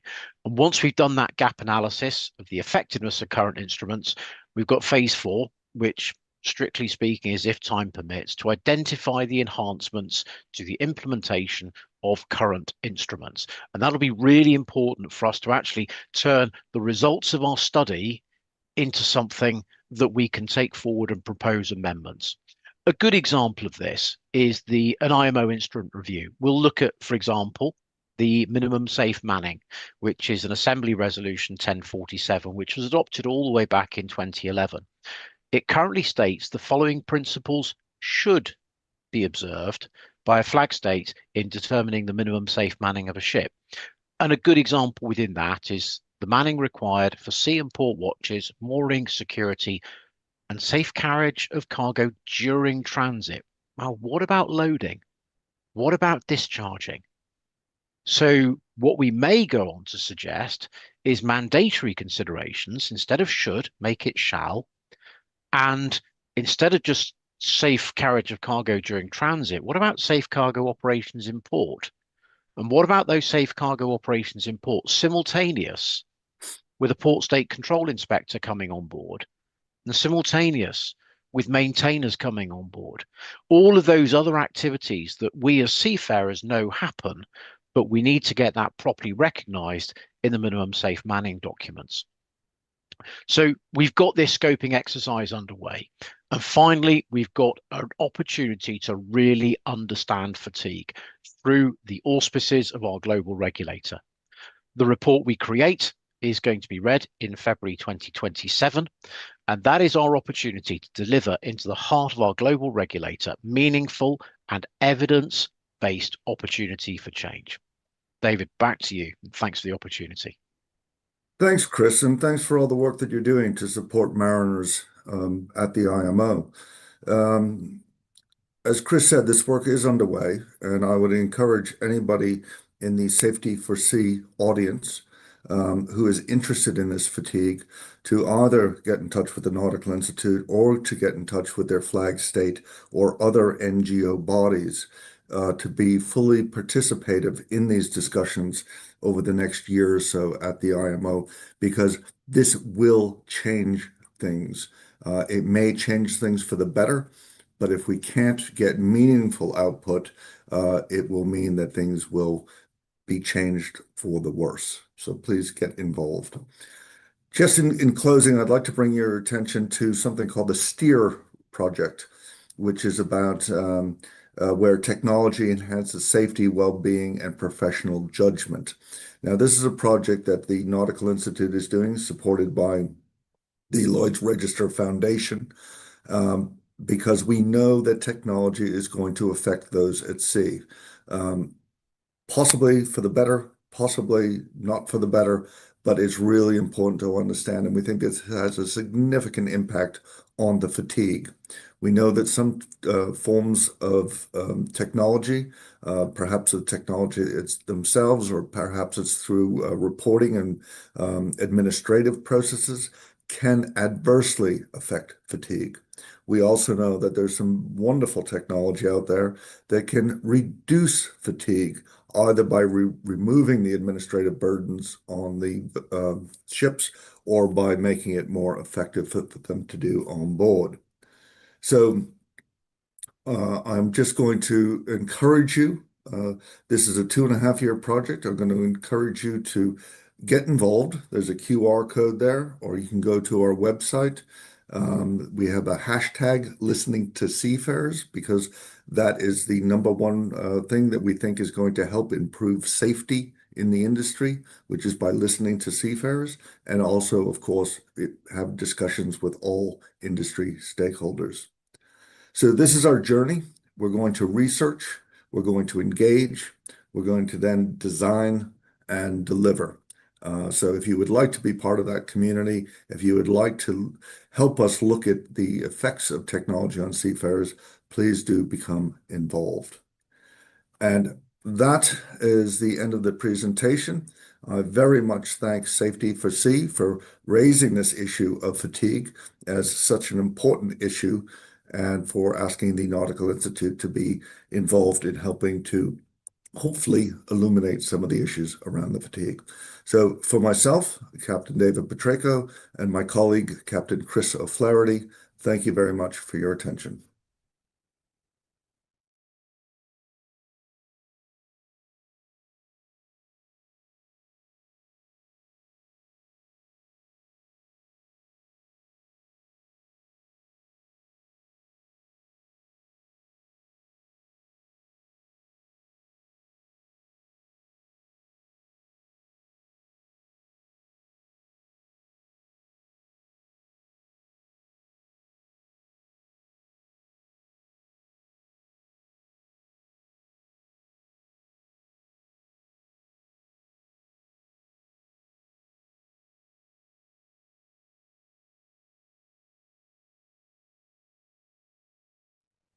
Good morning, good afternoon, good evening from wherever you're joining us around the world. Welcome to the 2026 Crew Welfare Week under the auspices of Safety for Sea. We're shortly going to be celebrating the International Day of the Seafarer on the 25th of June. It's a great honor and pleasure for me to be moderating a panel of industry experts touching on soft skills. And before we start, I'd like to ask each one of our panel members, our esteemed panel members, to give a brief introduction on who they are and what they do. Ladies first, Selena, would you be kind enough to start? Thank you, Kostas. First of all, thank you very much for inviting me to this wonderful and impactful panel. My name is Selena Jones. I am founder of Seaman Solutions and Easy Learning. Previous Seaman Solutions, I used to work for the Panama Maritime Authority as crew certification manager. Just to say a bit of Seaman Solution. Seaman Solution is an innovative platform that looks into simplifying the compliance behind the certification of the seafarers, and as well to give better visibility of the training behind the seafarers. Thank you. Stuart, thank you. Hello, thank you, Kostas. Thank you, everyone, and yes, thank you to Safety for Sea for hosting the panel today. So it's great to be here. My name is Stuart Bankier. I'm the Group Director for Learning and Development within Columbia Ship Management, and that really means that I'm responsible for the training and career development of all our School of Seafarers within the company. Thank you, Kostas. Thank you, Stuart. Rob? Yeah, thanks, Kostas. And like everyone else said, thank you again, Safety for Sea, for inviting me. I was here last year, so it's good to add a bit of consistency, I guess. So I'm Rob Gale, the head of training at the International Maritime Employers Council. What does that mean? Like Stuart at CSM, we represent industry, approximately about 330 ship operators, crew managers, and ship owners. And that is anything from industrial negotiations, so collective bargaining agreements with the ITF, all the way through to training initiatives, which is my area. So architect training programs, training courses for the industry and the like. So that's me. Thank you. Wonderful. Thank you all. I'm the only non-soft skills expert here, apart from what I see every day in my job. I'm a P&I claims director involved for almost 30 years with crew injury claims, everything from a broken fingernail up to including the sad sinking of a passenger ship over 25 years ago. So without further ado, let's begin. Could I ask each one of you to share one soft skill that you consider essential for the safe and effective vessel operations today? Again, I'll start with you, Selena, if that's okay. Sure. Okay, for the question that you mentioned, so which soft skill you consider that is one of the most essential Well, for me, communication skills and conflict resolution, I believe these are the two soft skills that are gonna become the most impactful in this new digital transition, energy transition that we're experimenting. I believe that we are not only experiencing digital and energy transition, but also a multi-generational transition from a more conservative seafarer that is used to do things more manual to this more young, modern seafarer that has access to more technologies and digital tools. So I think that the communication between these two generations is going to be critical, and it's going to help a lot to resolve any technical issue that we can experiment within a ship, for example. Thank you. That's my opinion on this. Thank you, Selena. Rob? Yeah, thanks, Costas. I also, for Selena's benefit, I also had communication down. However, I went with another one instead, and I think, I don't know, hopefully I'm not stealing Stuart's thunder because I know he agrees with me on this. I think critical thinking is so important. For me, I think we are, as Selena mentioned, moving into a far more digitized space, and learning and training is kind of looking at loads of new technologies in order to inform and teach the latest generation who learn in a very different way.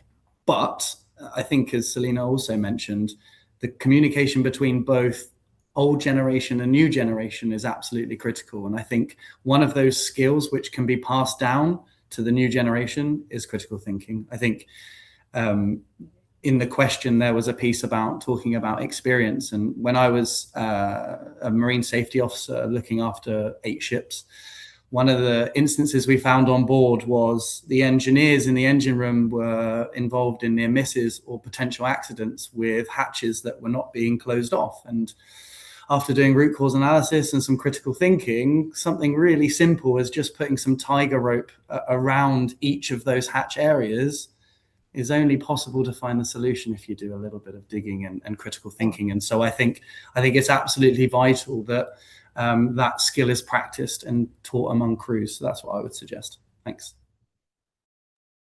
Thank you. Stuart? Okay, Costas, I was also with Selena there with communication, super important. Agree with Rob, critical thinking, yes, totally relevant. I would choose the word empathy, not because it's high on my list, not because I think it's top of the list, but I just think it's a super important topic these days.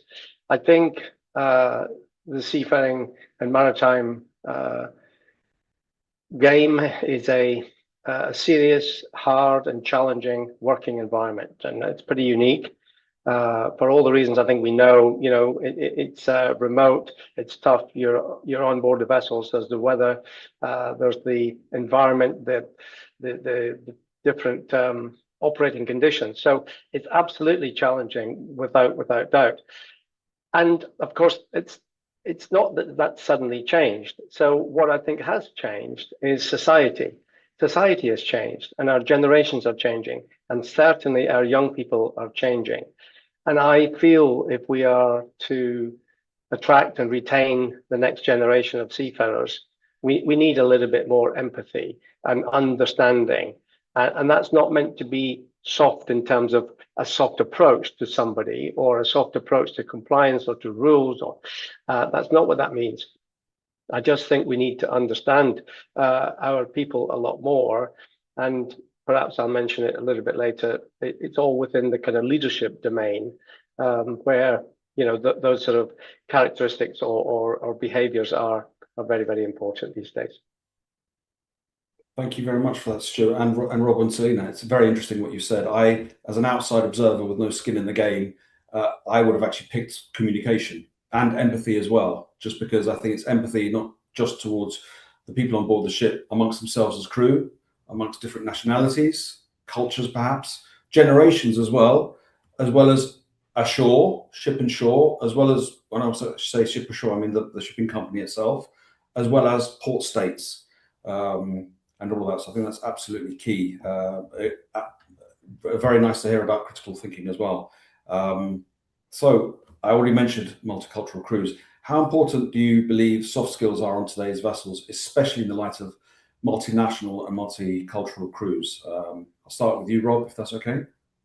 Yeah, of course. I think, just to put it out there, I've never always been a fan of the term soft skills. I prefer human skills, because I think the potential is that we look at that, even if it's subconsciously, that it's lesser than perhaps competence. And I think from my perspective, I would argue, and maybe this is controversial, but in some cases, I think human skills are actually more important than competence. And the reason for that is quite simple. I think the industry is very heavily guarded on competence, and I think rightly so.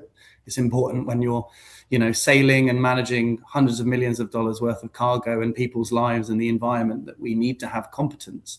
But I don't think we look enough at human skills. And I think, as Stuart was mentioning earlier, we're spending more time on it now, and we're far more aware of that. And I think that empathy is growing, but I think we can do more. And so for me, I think human skills are absolutely vital. And I think for me, with the work that I do, with some of the solutions that we're working on at the moment, a lot of them are focusing around human skills. And even though I think we've already discussed a little bit, and perhaps we'll dig more into it later, we're looking at a digitized world and environment, I think we still need to be very human-centric in how we do all of that and how we achieve it. And I know, having been involved at the IMO level, that human-centered design principle is something they push forward a lot. So thank you.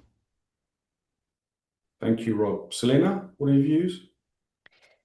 Yes, definitely. And I have to say that I really like that we changed the name to human skills, because it's definitely a topic that this is on the opposite. It's not soft. It's something that makes us understand, something that makes us understand other human beings, how they feel, how they are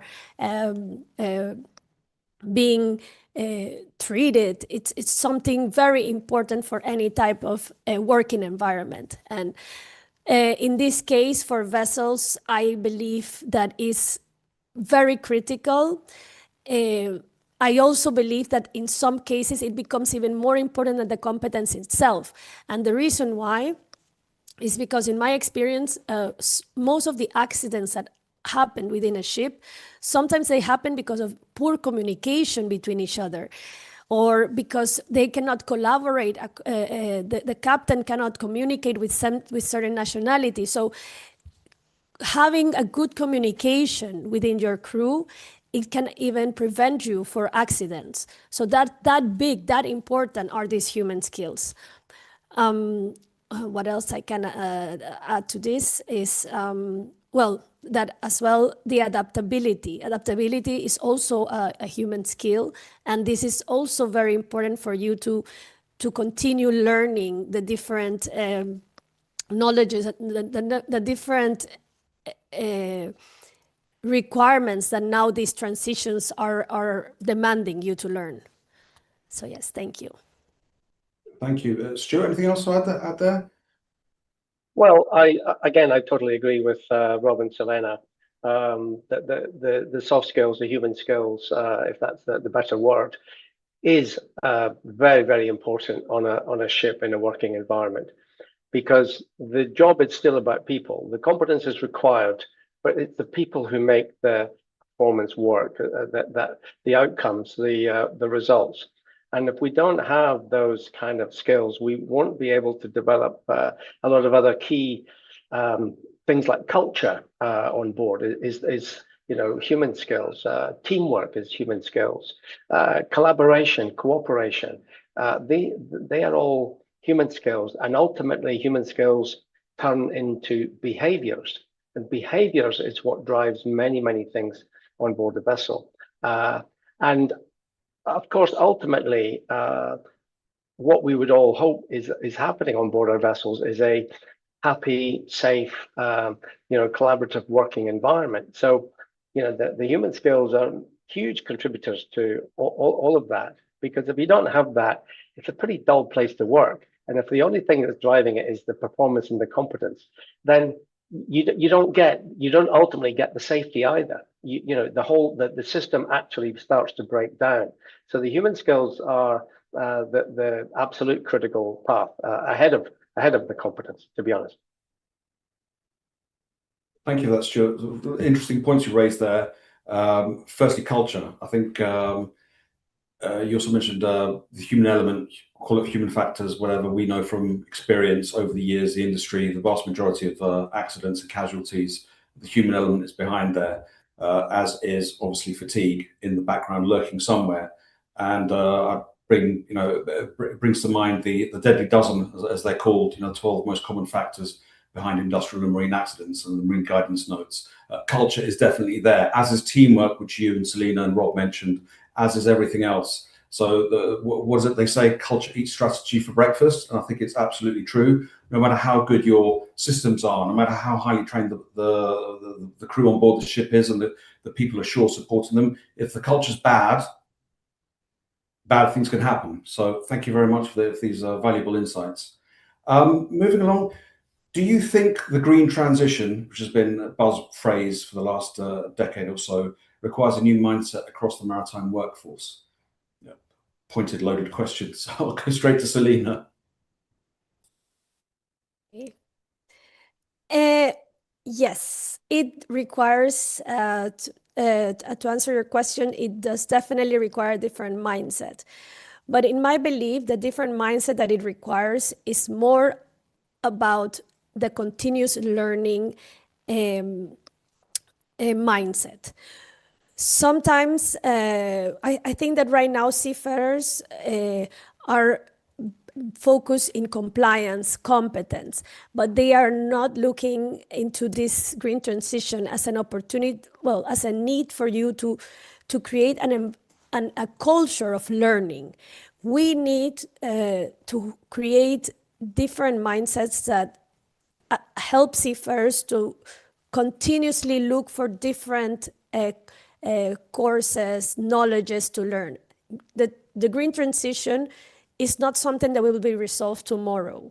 We see that it's a topic that is continuously changing and continuously adapting to new researches, new discoveries. So in order to keep our maritime workforce up to date or upskilled, we need to create that culture of continuous learning.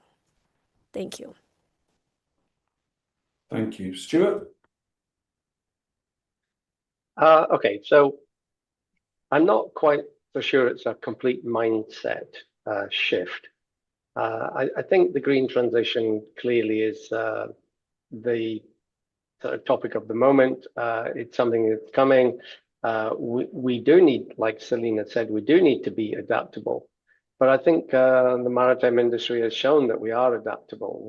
We are in a constant state of continuous change. So I don't think it's necessarily about a mindset shift. We do need the learning, we do need the training, we do need the new technology and the courses. But I think that's simply the responsibility of the organizations behind the maritime industry. The ship owners, the operators, the manufacturers of the various equipments. They are driving what we on the, I suppose, shall we say, the front end. And of course, I caveat it with saying I'm in ship management, so not ship owning necessarily. So ship management has, more unique requirements. We are more like a just-in-time kind of organization. We are not in the game of investing hugely ahead of everything. So we are reacting to what our clients are saying, how the clients are developing the technology and the programs. So that's just something that is a little bit unique to the ship management organization. But look, I think it's a huge system. Maritime industry has many tentacles, and all of it needs to be somehow helping that change. Not necessarily the mindset, but the change needs to happen. And we need those professional bodies, those organizations to lead the way, to be communicating to all of us what is required. Individually, no one is necessarily taking the lead, but we need the kind of, the maritime industry's key organizations and professional bodies like your OCIMS and Intertankos and all of these organizations to be helping us with this transition. I think that's the way I see it. It's going to happen. We just need to play our own little part in it. Absolutely. As I say, one thing throughout humanity's history is you can never fight technology as much as we try not to admit it. Thank you for that, Stuart. Rob? Yeah, I think I'm probably sitting differently on the other two. I think for me, I don't think necessarily we do need a mindset change. I think talking about some earlier points, I think adaptability is something the maritime industry is actually quite expert at. And as a former seafarer, having come ashore and working in many different roles, from the feedback I get from our members, shipping companies, seafarers, and the cadets that we train, you throw them something new and they will figure it out. And I think that's something that the industry should really be proud of. And I think actually we don't celebrate enough. From a NGO perspective, from an organization that looks wider across the globe and through many different shipping companies, managers and owners, like Stuart mentioned, we're looking at how we can, as he said earlier, provide that education that's necessary in order to make sure that ships are safe. And so as a practical, tangible thing, one of the pieces of work that we're involved in is something called the Maritime Just Transition Task Force, which was a huge stakeholder-led objective and initiative which provides learning and training created by the companies involved in the industry, as well as research organizations, LR, the ITF, IMEC, ICS, and many other stakeholders to provide the industry with frameworks that are practical and available for them to ensure that operations are safe. And the last bit I want to quickly mention is that they also produced frameworks for practical teaching when you're on board, not just when you're in the academic classroom. And I think that is also just as important. So I was involved in Hong Kong a few months ago in providing a training the trainer session, which I think was really widely well received. So just a few cents on my thoughts on that, Kostas. Thank you. Wonderful. So you believe that it's not necessarily a change in mindset that's needed. Perhaps it's a change in the way we teach cadets and also crews have to learn to relearn, as it were, or learn how to learn so they can get the most out of the required training. All very interesting. Thank you. Going back to you, Rob, with the next question, what skills do you think will be most important for the maritime workforce of the future? Such a loaded question. I think from a competence perspective, I think we're well covered. I think we're able to analyze and understand all of the different areas of competence that we need. I think one of the things that Stuart mentioned, which I love, and when I was preparing notes for this, I think empathy is hugely important. I think these areas, human skills, and I'd like to throw in things like emotional intelligence, mentoring. I think there are certain categories where in shipping, we've always been a little bit behind. And so I think mentoring is certainly one where those on board, from a competence perspective, are given all of the skills necessary to run the ship safely. Are we actually teaching our crews the human skills to run a ship and the crew on board effectively with good morale and happiness and all of the kind of gray areas which traditionally we're quite afraid to tackle? I think what I've seen really positively in the industry is that we're looking to embrace that a lot more.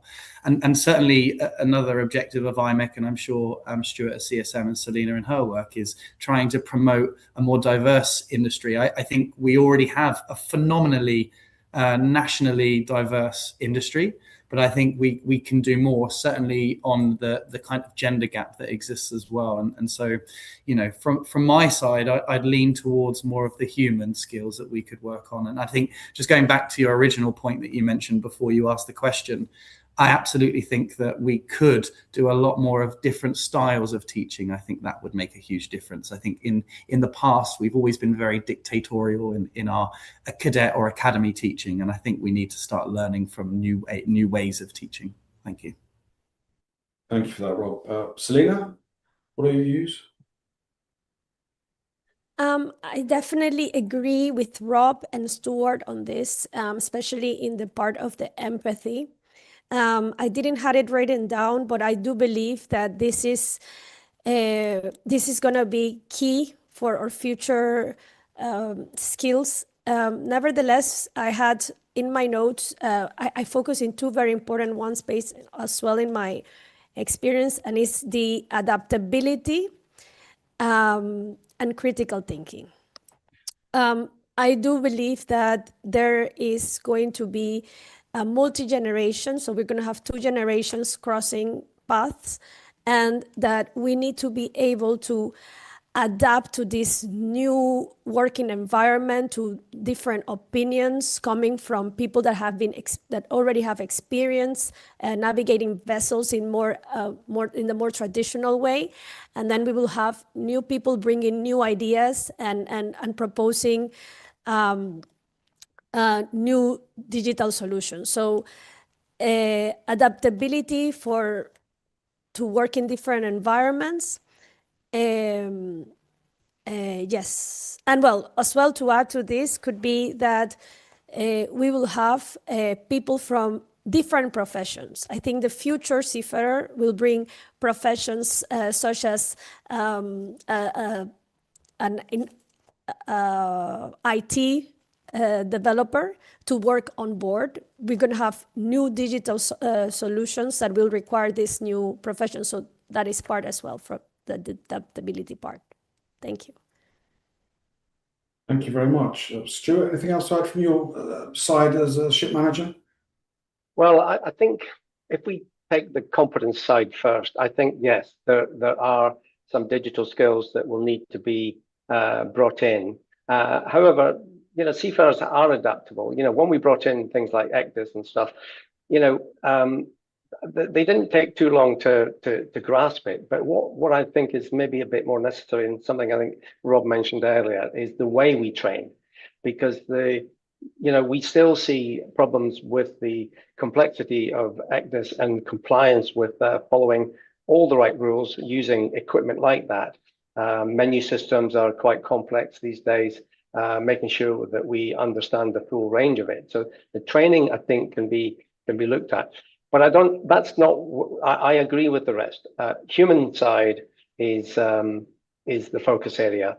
And for me, I would say the one word that captures all of it is leadership.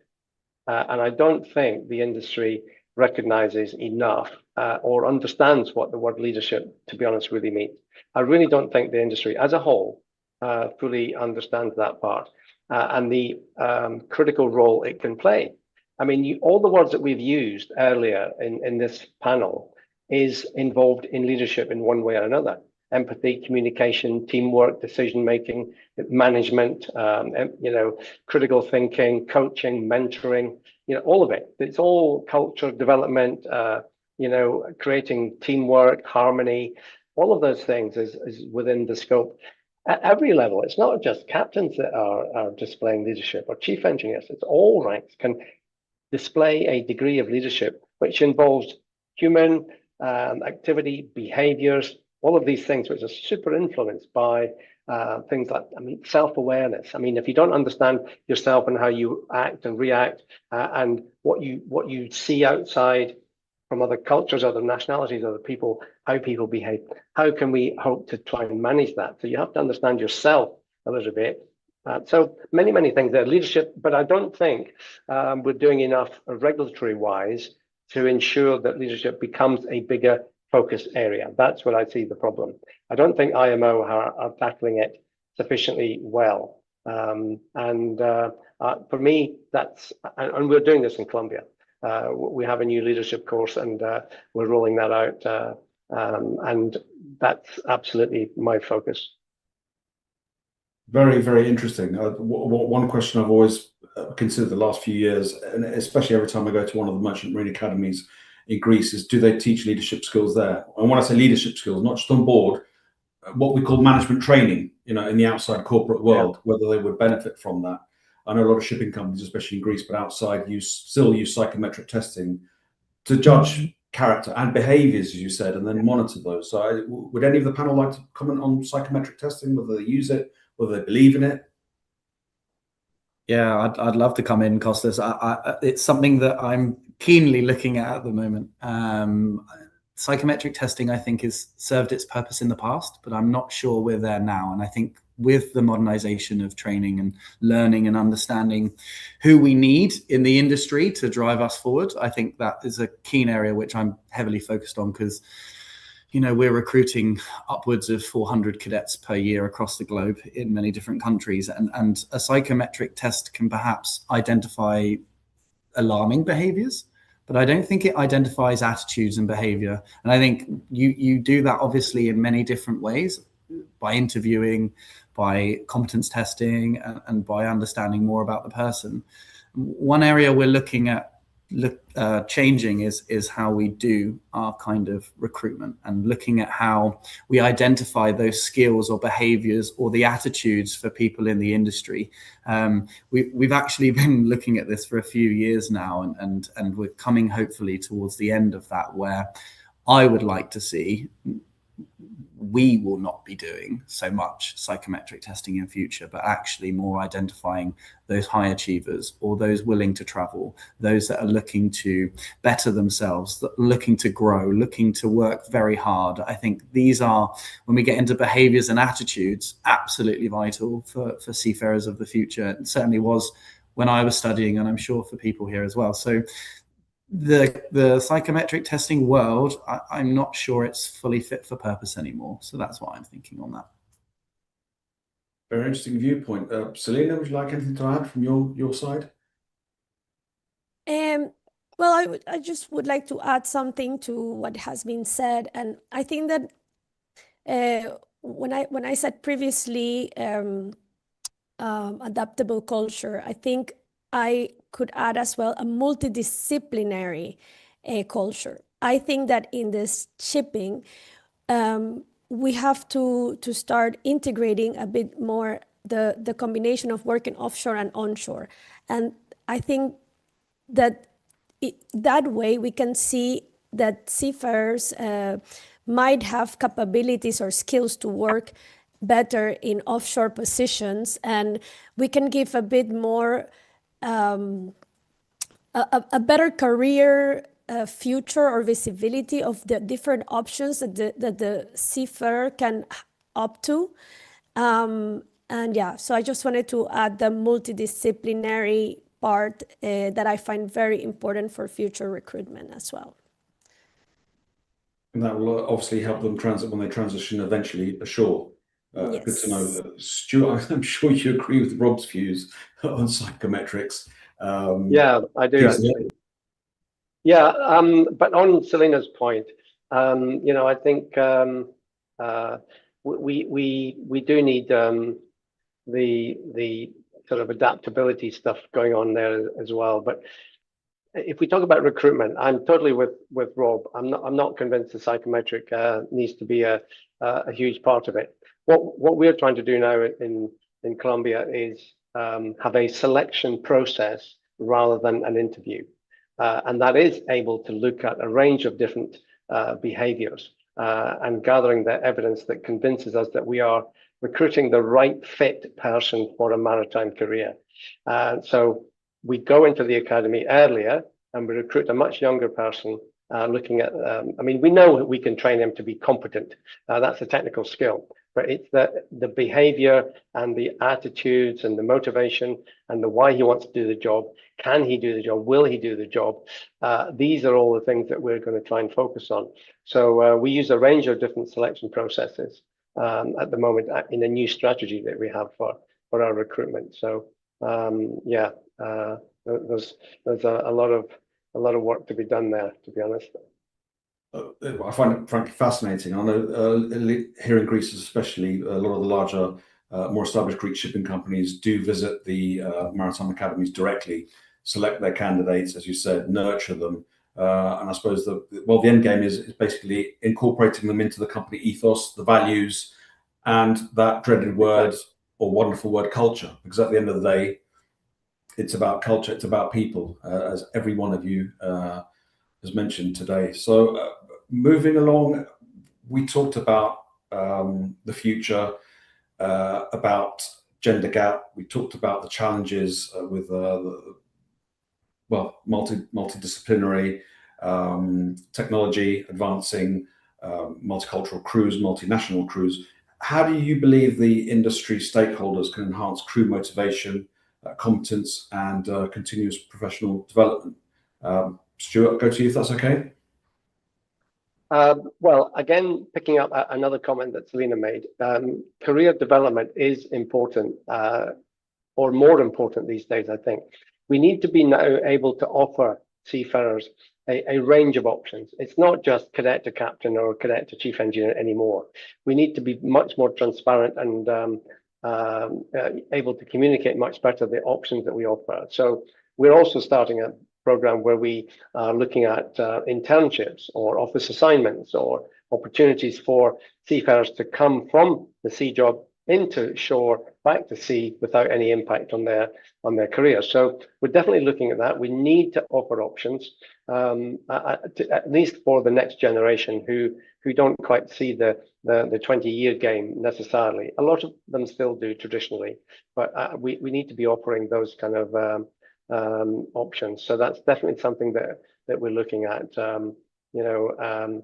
and making that clear. A lot of issues is that we're not very transparent about what we're offering. So we need to do that.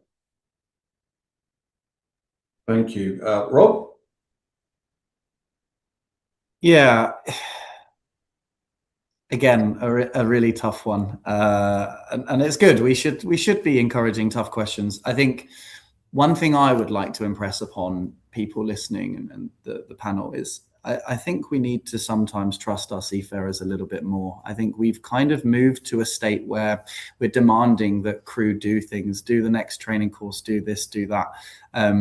When I was at sea, and yes, this is probably prehistoric and going back quite a few years now, but we were just trusted to do the job because that's what our tickets represent, our qualifications represent. And I think I'm all for optimization and efficiency and trying to save money on fuel and route optimization. I get that.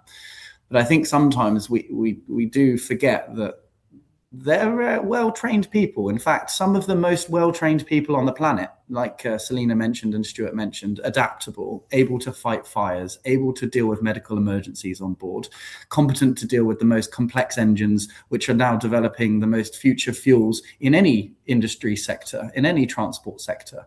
So I think sometimes we can forget that we need to trust the guys that we've, guys and men and women on board to get that ship across the oceans. And one of the areas, like I mentioned earlier, with mentoring, but I think we're a bit behind on continual professional development too. I understand the pathways, and Stuart's right, we need to do more, but in terms of actually identifying ways in which that person can grow from company all the way through, I think we could perhaps do a little bit more on that. But we're also in that space as industry representatives trying to look to improve. So we'll be announcing some stuff shortly.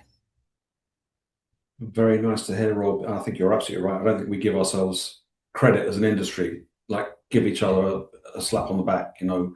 That yes, seafarers are adaptable. Anybody who's worked in an engine room with an engine room breakdown knows how good engineers can think on their feet.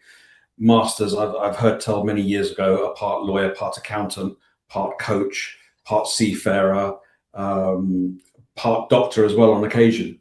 So very interesting. Selina, what are your views on this from your side? Well, definitely I have to agree with Rob that we need to trust our seafarers, and as well that our seafarers are one of the most prepared professionals we can have. And I think that is one of the things that motivated the most Seamen Solution was in my experience, when I received the documents from seafarers, when I was doing the flag state endorsement, I was so amazed of how many certificates and how many skills these seafarers had behind them. And but then it came to the issue of the visibility that they had for their future career. And this is what I highlight on. I think we need to give our seafarers greater visibility over their own careers. We have to help them understand that they have so much, they're so well prepared, not only for at sea, but also for other type of jobs on shore. And that way, we can attract as well new seafarers in this profession. Going into the attracting, to making the career more attractive, I have to say that one of the numbers that shocked me the most last year was the ITF report, where it said that we have a shortage in officers, 90,000 officers shortage right now.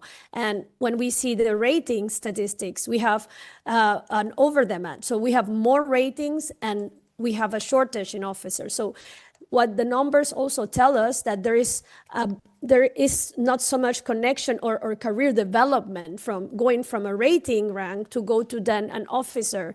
How can we make this more attractive? So yes, I believe that giving our seafarers more visibility in their careers and help them understand where can they grow with that certification they already possess, it's one of the main keys that the industry can do right now for professional development. Thank you. Thank you, Selina. Going back to culture, how do you believe companies could build a culture of psychological safety on board where crew members feel comfortable in raising concerns, asking questions, or even making suggestions? Rob? Thanks, Kostas. How do we enhance psychological safety on board?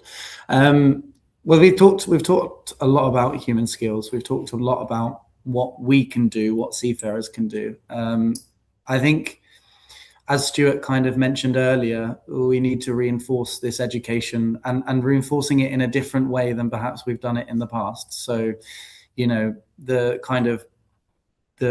many different ways that you can teach people, whether it's visually, audially, whether it's now looking at new skills like through virtual reality or augmented reality, cloud simulation. We're very good at the conventional space, but actually maybe we could lean and learn a lot from more newer or different methods of teaching. I think that's important. But as Stuart mentioned earlier, when he talked about leadership, I think culture, behavior, attitude comes from the top. And when I say the top, I don't just mean the master, the chief engineer, I mean organizationally. And I think if you want to enhance different areas of your organization, then everyone needs to be on board, all the way through to the board or even the owner, right down to, you know, the person cleaning the offices. At the end of the day, you need everyone to really understand the philosophy of what you're trying to change. And without that, I think it's always going to be difficult. And that's non-maritime and maritime. Thank you. Selina? Yes, I also believe this goes very related to leadership.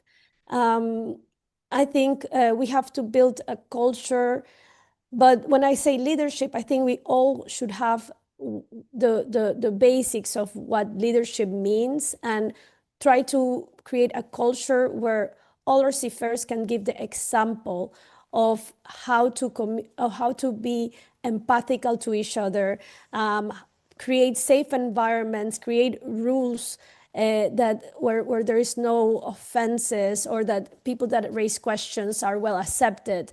So I think that this is definitely a cultural change, and it's a leadership matter that everybody should understand within the environment of working on board of a vessel. Thank you, Selina, for your views. Stuart? Okay, a topic very close to my heart. It's one of the key topics in our new leadership course. So Selina, absolutely spot on. It is categorically a part of leadership. But there's a couple of things that need to happen. To create the psychological safety, there's also a degree of structure and organization that needs to happen behind it. What I mean by that is, you know, companies and organizations need to have their open reporting systems, the complaints procedure, the DPA system. All of these things need to be there in order to support the people that need to feel safe enough to talk, speak up, or say stop. We also have things like our Stop Work Authority, which is that immediate ability for crew to say, hang on, something's not right, to anybody. But it's challenging. Where the real work needs to be is in the leadership, because psychological safety doesn't just happen. We as humans need to make it happen. And the only way we can make it happen is to let people know what it is, what it means, and how it can be used in a way. You know, if a captain, just by the fact he wears 4 stripes, doesn't mean my door's always open, you can come and talk to me, because that's always been the case. That, in essence, is just simply not enough. You physically need to get your crew around and have a meeting and start talking about the behaviors, the style, the approach, the attitudes, and the ways that seafarers can feel psychologically safe. And that means psychologically safe means they need to be comfortable in the environment. They need to feel safe on board that ship. They need to feel that they can say something when they see something going wrong.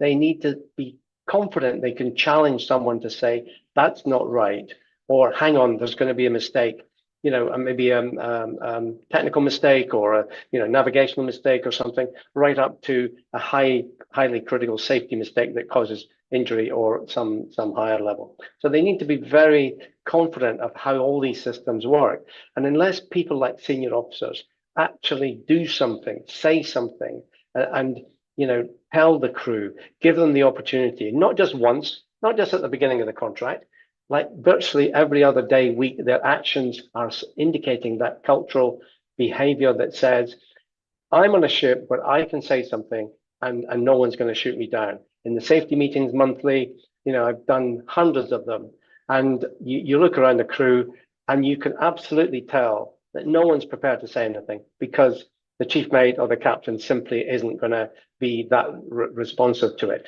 It's a massive topic. It's such an important topic in terms of developing culture, it's a huge topic. It's very, very important. Sorry, I went over my little bit of time limit. That's absolutely fine, Stuart. Again, we go back to communication, empathy, and critical thinking. It all turns circular. As we come to the close of today's wonderful and fascinating discussion, on the occasion of this year's Day of the Seafarer, what are your key messages, or rather your key message to both industry stakeholders, but also seafarers on building the skills, confidence, and resilience needed for the future? I'll start with Rob, if that's okay. Yeah, thanks, Kostas. I think it's very easy to get caught up in technical discussions and using lots of acronyms. We're quite famous for that in this industry. So I like keeping things simple. It's also how my brain works. So what I think, I'm sure I said this last year as well, and hopefully with the actions of IMEC and myself, we're proving that we hear seafarers, we hear our key stakeholders, so people like Stuart, and we spent hours talking about lots of different things, and I'm sure we'll continue to.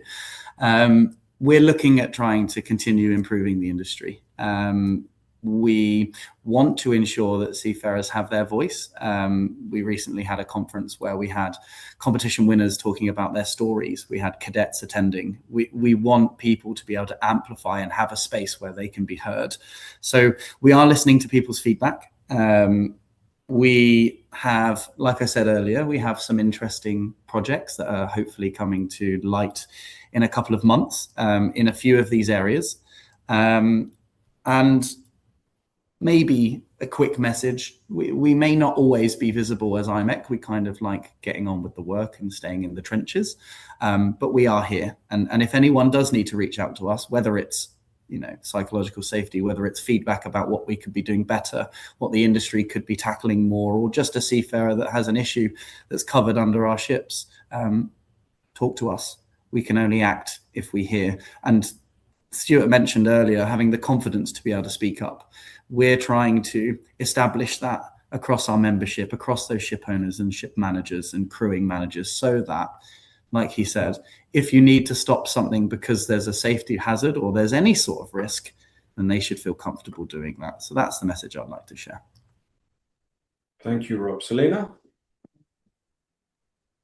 Well, my message as well, it's focusing two basic things, and is we need to invest in our people that powers our world. And we have to as well create safety environments for them to thrive. I think these two things come as a result, will bring as a result that we will make this career one more attractive. We will attract new professionals, and we can as well create a more diverse and inclusive environment. We need to create the maritime industry needs these improvements, because we are transitioning to a more diverse career. So yes, in general, I think that we need to invest in our people, give them a safe environment, and create as well a better career visibility, and empower them to continue in this beautiful career. Thank you, Selina. Stuart? Trying to keep it brief. So my message would be for Day of the Seafarer is stand up and speak out. We have a voice. We need to use it. We need to be heard. We are super critical and to the global economy. Evidence recently, super critical. We need to have a bigger voice, but ultimately we need to care for each other at the same time. That's absolutely still essential. We need to improve. We think we're okay, but still sectors, areas, and that bottom, whatever percentage we want to call it, is needing the effort to keep people safe, to care for them, to look after them. So for me, Dave the Seafarer is all about looking after each other and caring for each other. Thank you very much for all of these points. I'll go back to what I've taken away from a lot of this, apart from empathy, communication. Keep it simple. It's one thing I tried to instill in myself throughout my career, and if it's not simple, make it simple. Anybody that's dealt with spaghetti SMSs or everything else will know what I'm talking about. But also, I also believe in that there's no such thing as a stupid question. And when it comes to safety, I think it's absolutely critical, Stuart. Thank you very much for all the panel. It's been a fascinating and wonderful experience. A lot of very valid points made here, interesting arguments as well, some differences of opinion. That's what a conversation is all about. We can all take a lot from this. From my part, as a landlubber, albeit master of an ex-seafarer, thank you all for these valuable insights. To our seafarers out there, have a wonderful, safe and happy International Day of the Seafarer. You are not forgotten. Stuart did raise the point of you all have a voice. There are wonderful voices out there. We need to raise our voice as an industry and as seafarers, because we are critical to the world economy. Thank you once again for my wonderful panel. Stuart, Selina, Rob, it's been an honor and a pleasure. Thank you very much.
Good day, everyone.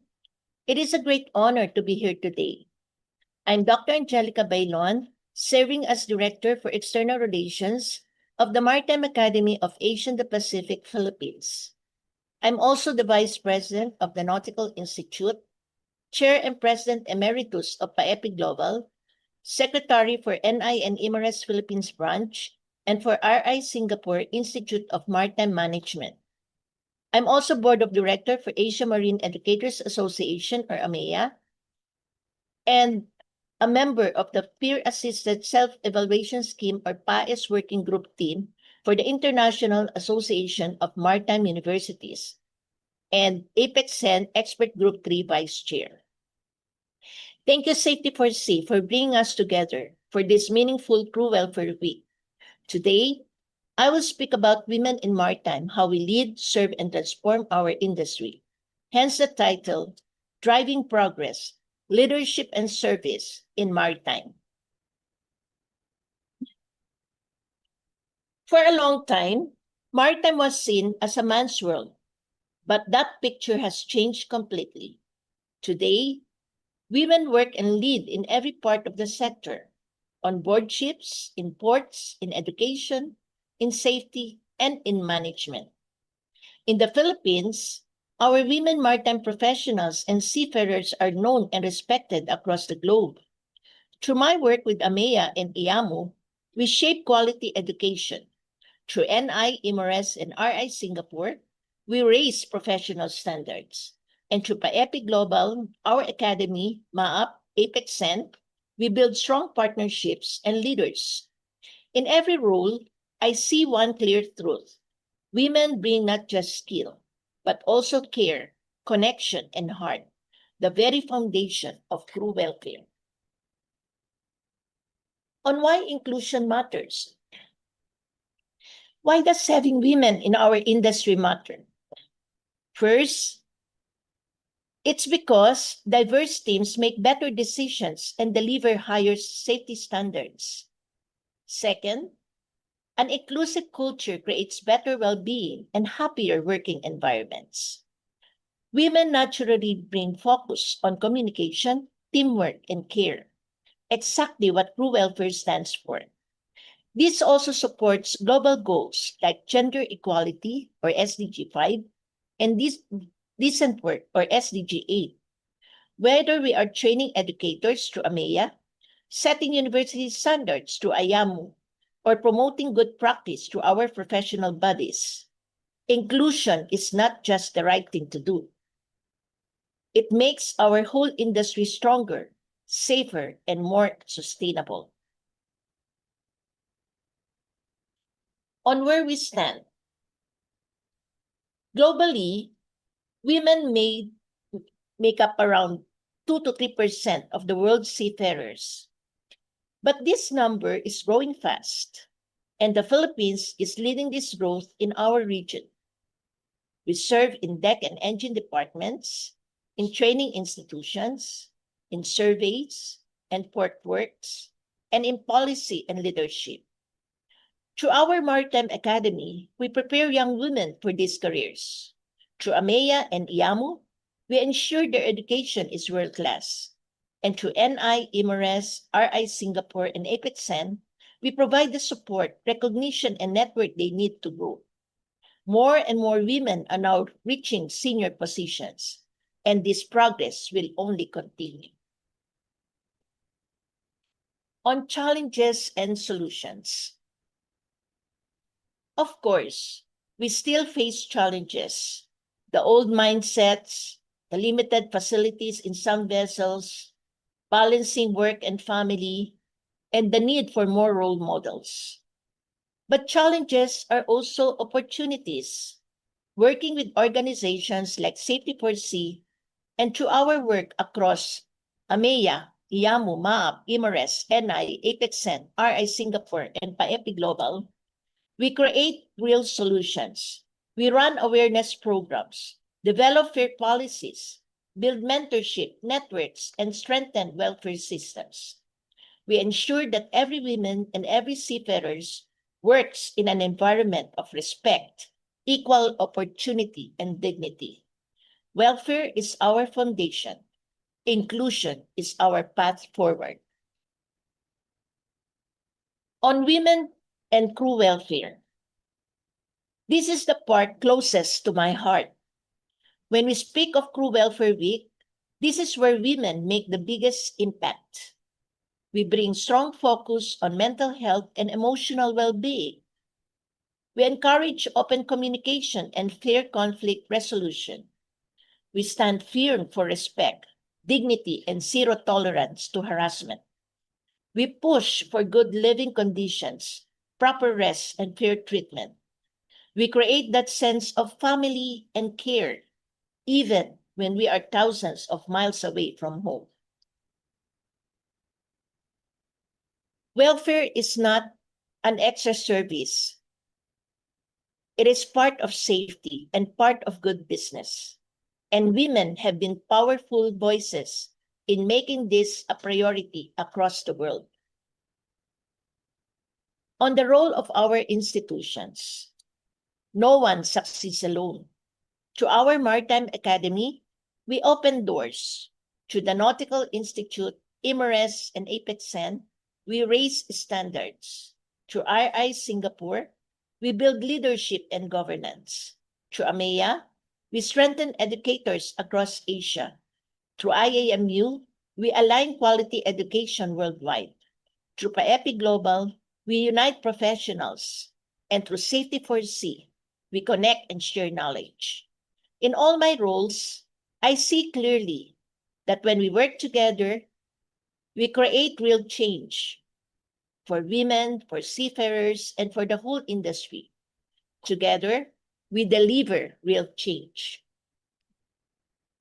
On call to action, my message today is simple and clear.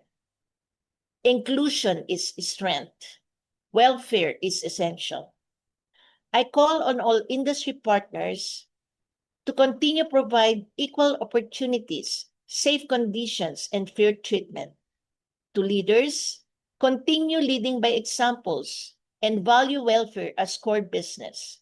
To educators, continue inspiring young women to join this meaningful profession, something we actively do through AMEA and IAMU, NI, EEST, APEXN. To colleagues, continue supporting and mentoring one another through our networks. And to everyone, let us continue to respect, recognize, and celebrate the contribution of women at sea and offshore. Because when women succeed, our whole industry succeeds, and every crew member benefits. In conclusion, or to conclude, women in maritime are here to stay, to lead and to serve. Our work connects competence, safety, welfare, and humanity. The Philippines will continue to lead this journey, hand in hand with our partners around the world, because the sea has no gender, only skill, dedication, and heart. Thank you very much, Safety for Sea, for this wonderful celebration. Thank you all for listening and for your commitment to a safer, fairer, and more caring maritime world. Thank you.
Hello and welcome to the Safety for Sea Crew Welfare Week 2026. This is an unique event that brings together stakeholders and experts in the shipping industry to discuss the challenges, hot issues, and initiatives towards crew welfare on board. I am Captain V.S. Parani, currently Vice President Marine at Tufton, and author of Golden Stripes Leadership on the High Seas. It is my pleasure to moderate today's Women in Maritime panel. In this panel, we'll discuss improving the recruitment, retention, and long-term employment of women in the maritime sector. To set the scene, there are currently around 180,000 women employed in maritime, approximately 20% of the total workforce. But that headline figure masks very uneven representation. That is, just 1% of seafarers across ship types are women, 19% in maritime administrations, 16% in shore-based roles, around 30% at board level, but that's mostly in the cruise industry. The cruise and yachting sector employs more than 90% of women maritime professionals, which tells us that clearly women are represented more in certain segments than in others. Today, we have 4 experts who between them cover the full spectrum of this challenge, from training, leadership development, to advocacy, to safety, and to ports. First, we have Katie Leah, who's the Global Director, Marine Learning and Development at V Group, one of the world's largest ship management companies, which has a notably stronger record on gender representation than many of its peers in the industry. Next up, we have Sanjam Sahi Gupta. Among many other roles, she is the founder of Maritime CEO, an organization dedicated to promoting the next generation of women leaders and advancing gender equality across the maritime sector. Jessica Brennan, CEO of Safer Waves, which provides support and information to seafarers who have experienced sexual violence or gender-based discrimination while working at sea. And last but not least, we have Raj Kehal, CEO of Women in Ports, an organization addressing systemic challenges and unlocking future opportunities for women across the ports industry. So, Katie, I'd like to start with you first. If you can open briefly with your organization's work supporting women's representation and career progression in maritime. Okay, thanks very much. So in terms of female representation on board the vessels, we've got lots of vessels across all the different sectors. We're currently around 7% of our seafaring workforce are female, but most of that representation is in the leisure sector. If we're looking at cargo and offshore, it's a lot less. It's still around the industry average of 1%. So, and this is where we have most of the challenges, I would say, in attracting and retaining female seafarers is on board vessels like that. So a lot of our work is focused on how do we create an inclusive environment on board those vessels? How do we make careers at sea attractive for women, and especially for the younger generations coming through? And the way that and obviously we want to make it a safe environment for them as well. So making sure that they have access to the right support networks and reporting channels. So a lot of our work is focused on that. And a lot of it involves engaging with the male seafarers, of course, you know, to this is when we integrate women on board the vessel, it is a big change, especially for our male seafarers as well. So it's important not to forget them and to involve them in the process and make sure that we're addressing all concerns, both from female seafarers and male seafarers.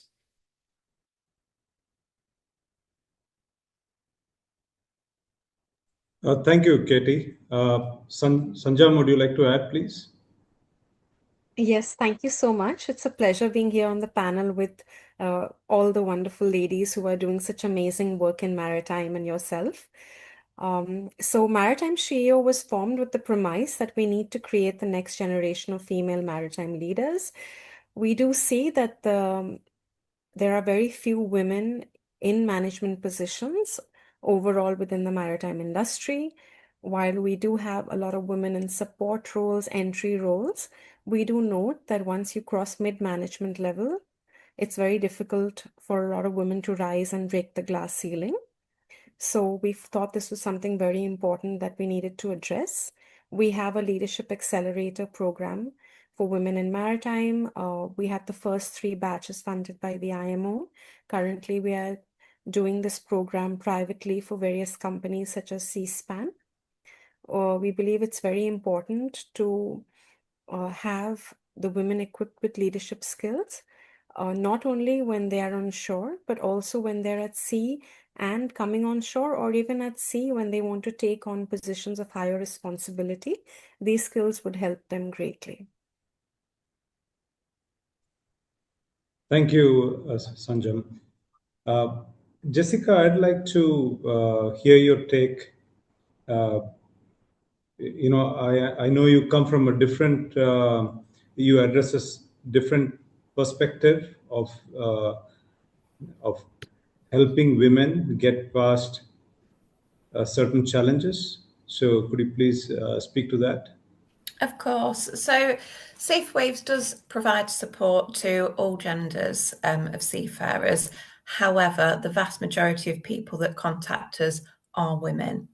And those are people that have experienced sexual violence. And I use the term sexual violence to include harassment and assault, but also gender discrimination while working at sea. Our mission is obviously to support those people, but also to drive meaningful change that helps create safer environments in the long term and a more inclusive maritime industry. And we do this by working closely with maritime organisations, employers, training providers, to raise awareness, deliver training, and also provide consultancy aimed at preventing harassment and abuse before it happens. Thank you, Jessica. Raj, yours is, let's say, a somewhat unusual viewpoint for the maritime industry. Where do you think ports and terminals are when it comes to women representation? So for me, Women in Ports is quite a personal story. It started off in 2024. I used to work in the industry I was at the Port of London for a decade. And I realized that actually the representation for women in ports was very low, and we weren't really represented on what some of our challenges are, which is slightly unique from the Seafarer challenge. So I decided to go on a data gathering mission to understand why that figure was globally 16% at the time of port jobs, which were held by women. And so the data showed us that in order to solve the problem, first, what we needed to do was have reliable data, which we don't.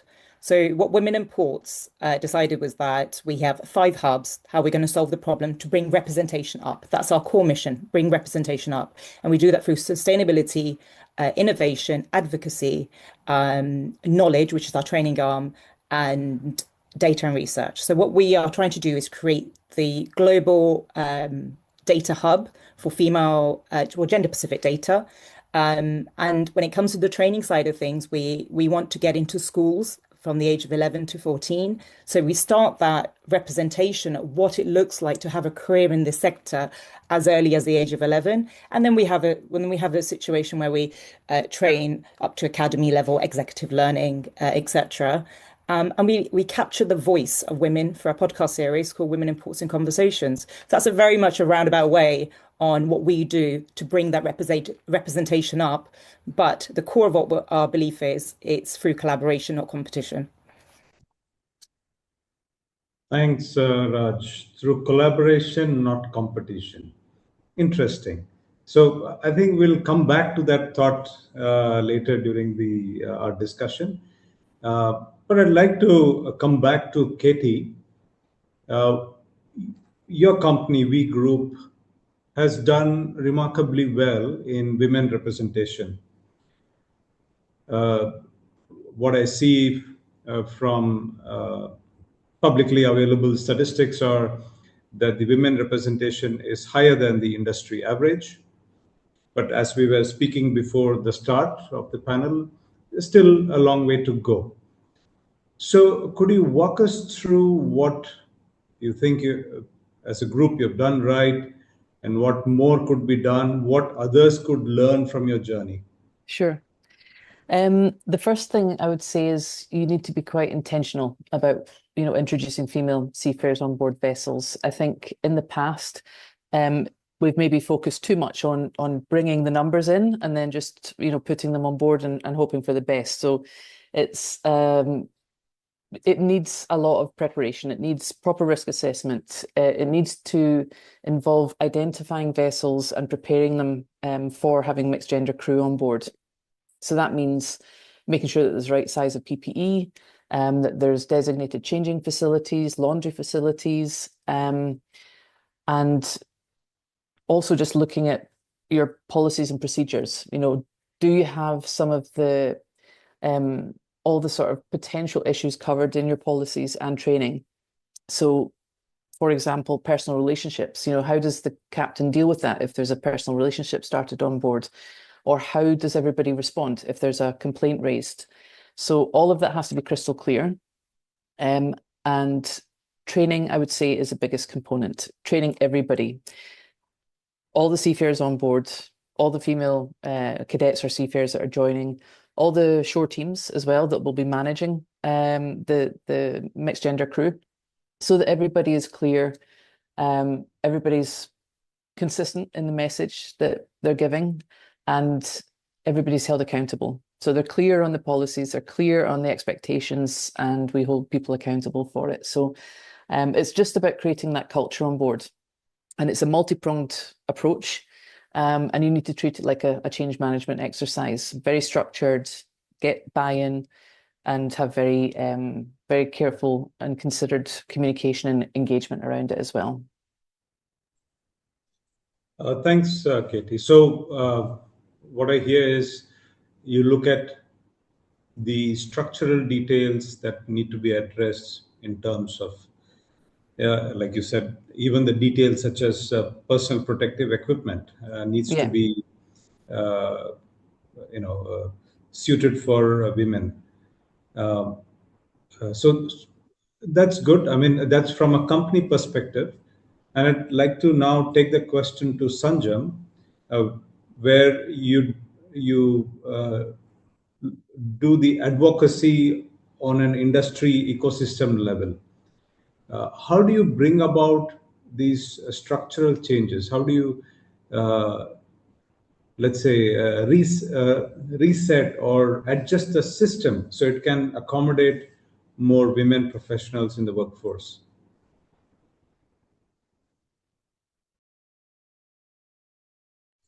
I think you're muted, Sanjam. I'm so sorry. Thanks for the question. So what we do is we work with companies to create gender sensitization programs for their people. And it's very interesting that as a result of some of these programs that we've been conducting, we've actually been asked to conduct a lot of sessions for men to address their mindset, their outlook, and the challenges that they would be facing. So while this journey has started off with, empowering women in maritime, we see that also that we've also had requests from companies where they feel that there are different sets of challenges that the other gender faces. But coming back to what we're doing for women's empowerment, we do gender sensitization courses for people in different companies. We prepare companies that are having women on board, say for the first time.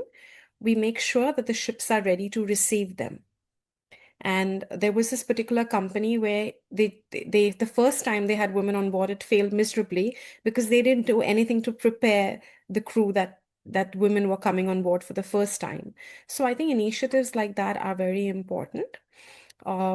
We also have a robust mentoring program, which is very successful, and we are in the second year of the program.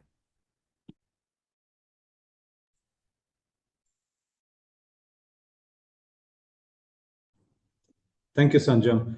Could you give us an example of a particular instance where you had to change a certain mindset, or let's say you were doing a training and someone said, "Oh, is that so?" I'll give you a really good example of somebody I had approached in the ministry here in India a while back. And when I went to them to ask them to promote more women at sea, this is what they told me. And I'll say it in Hindi and then again in English because everyone will not understand. They said, "Beta, agar महिलाएं ship पे जाएंगी तो घर और बच्चों को कौन संभालेगा?" That basically means that if women go at sea, who's going to look after the house and the kids? And I'm talking, these are somebody in the ministry who's probably working in the ministry to formulate policies. Now, with such a challenging mindset, how can we down the line actually execute? So it took a lot of convincing to get the gentleman to change his mind. But I think we also had to address it in a different way. Sometimes when people cannot relate to that part of it, we had to convince him in such a way by saying, "Hey, listen, when we're going to have more female seafarers from India, that's going to be more earnings for the country." And you have to kind of relate, and he could really relate to that. And having more women seafarers meant more employment for women, foreign exchange for the country. That means promoting Indian seafarers. So I think typically what happens is that if we have anybody who has a different mindset, we have to appeal to what is his perspective and what would be of value to them. And I think that's one of the ways that we try to appease this particular person in the ministry. Thank you, Sanjam, for sharing that episode with us. And that raises an important point. You mentioned about if women go to sea, who will raise the children? So I do acknowledge that pregnancy is an important part of managing the career progression of women. So we're going to look at that question, in a few minutes. But I'd like to now take the question to Jessica. If you can share, where do you think we are as an industry? What can we do better on a structural level? Or maybe you'd like to also take what Sanjam said a little bit further, and what needs to change at a mindset level, both as a ecosystem and on an individual level. Yes, considering the rates of men and women that are at sea, we'd see a disproportionate amount of women contact our service, which to me shows that there is still an issue out there with harassment, especially sexual harassment, sexual assault at sea. And it's that we need to look to address. Unless women feel safe, respected and supported throughout their careers, then it's going to be not only the recruitment, but the retention. So for me, we need to be able to have effective reporting mechanisms in place. That is essential for me in order to kind of achieve genuine inclusion and retain these talented women that are coming into the industry. Thank you, Jessica.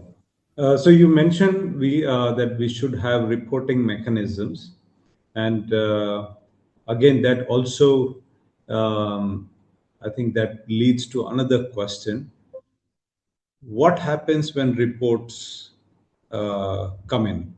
Do you see at a structural level, at a management level, that actions are taken appropriately? Is the response appropriate to the feedback mechanisms that are there in place? So we actually carried out some research last year. It's available on our website under the reports. And looking at that, out of the people that responded, and it was self-selected respondents, and it was mixed genders, 80% of people had either witnessed or experienced some form of sexual violence at sea. Out of those people, that 80%, only 30% had reported it. And by reported it, I mean spoken to anyone. So that may not have even been a direct report. It may have been discussing with a colleague, discussing with a family member. And breaking that down further, out of those people that did speak to someone and did report it officially, only 35% were satisfied with the outcome and the action taken. A lot of the people that approach us haven't necessarily reported yet, and they may want advice on reporting. They may be testing out, speaking to someone for the first time, need validation, need support, need advice. But one of the big concerns is not being believed or them suffering the consequences for reporting. So whether that is being removed from their roles, changed to a different ship, their references going forward, their reputation at sea. So there are still so many barriers for people to actually use these reporting systems. So we really need to build trust in these reporting systems. We need to show that they work. We need for reports to be taken seriously, investigations to be thorough, and outcomes and consequences for the people that are behaving in this manner, not consequences for the people that are reporting. Thank you, Jessica. If you all will be patient with me, I'll take the question back to Jessica. I hear you that you're saying only 30% of people who experienced sexual harassment or misconduct, they reported this. Out of fear of reprisal. Do you think those fears are okay? You kind of answered that by saying that only 35% were satisfied with the response. But do you think those fears are justified? That if they report, there will be a backlash? Do you think that's a true fear? Yeah, I do. I think from the, and obviously I can't share details because we're a confidential service, but we do see themes where people haven't had very kind responses, very appropriate responses. It's been, people have been dismissive of how things have made them feel. And I always think it's really important to, even if you may not be insulted or upset by a comment, if someone is, you need to recognize how that person is feeling. It isn't for you to put your personal perspective on it. We've had a lot of people that have had that experience, and actually a poor response on a first disclosure can be a deciding factor if anyone ever speaks about it ever again, let alone takes it any further. Thank you, Jessica. Well, not a very promising start, but Raj, you're up next anyway, so go ahead. I just want to add something to Jessica's point earlier, actually. I can say this from experience, from a lived experience of working with women and talking to women within the industry. 99% of women I have spoken to have experienced some form of harassment, sexual abuse, sexual violence, and probably majority of them did not report it. And the ones who did report it were made to feel like they were the perpetrator in that scenario because there was not clear reporting lines. And interestingly, Jessica is the CEO for Safer Waves, and I was at a conference recently, and they said it's not about reporting it, it's about safely reporting it. So it's that line of reporting of when you can actually report it. It's not like something happens and you're on board. You have to ensure somebody is actually safe to report it, not to isolate them further. So if you're on board a ship and you've had an incident and you report that, you're actually not in a safe environment at that precise moment. So what Safer Waves does do is they identify and give training to organizations to do the correct way of reporting. So I just want to kind of add to that part of it. Thanks, Raj. I'd also like to continue with you, Raj, to have your view on what's the situation like with women in ports. So my thing is this. I think we're great. I think we've come far in terms of visibility, right? From 10 years to 5 years ago, we have far more women in senior roles, C-suite roles, etc. But sometimes it's a bit of a visibility game and a bit of a tick box exercise. We talk a lot about it. We celebrate Women on International Women's Day. We celebrate on International Women in Maritime Day, but we don't actually translate what some of those concerns are into meaningful change. And I think until we don't have women around those decision-making tables, we're not going to change the industry. And I think somebody mentioned on the panel earlier about safety and ensuring that we are all in a psychologically safe environment. I think we have to if we're talking about, I'm talking purely about women in this particular scenario. If we're talking about women, we have to get away from the male bashing. And we have to treat it as men are going to be part of that change because they're the majority. So that's where I see where we're at. Visibly great, but translating that into meaningful change, we've got a long way to go. Thanks, Raj. I think you said that earlier in a different way by saying collaboration, not competition. Yes, absolutely. You'd be surprised at how many men, you can count me among them, are supportive of women in the maritime industry. Katie, now I'd like to take the question to you, again, based on a point that was made earlier about pregnancy, like Sanjam made a point where if women are going to work on ships, who's going to take care of the children? And that's, though men equally share the responsibility of raising children, women have a greater role given by nature in taking care of the children, and they have a natural tendency to take care of the family. So how do you take this into account in encouraging women in a career in maritime?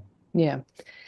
It's definitely one of the barriers that we identified to retention of female seafarers over the long term, because what we want to do is have our female cadets growing up to junior officer, senior officer, and ultimately coming ashore into senior leadership roles.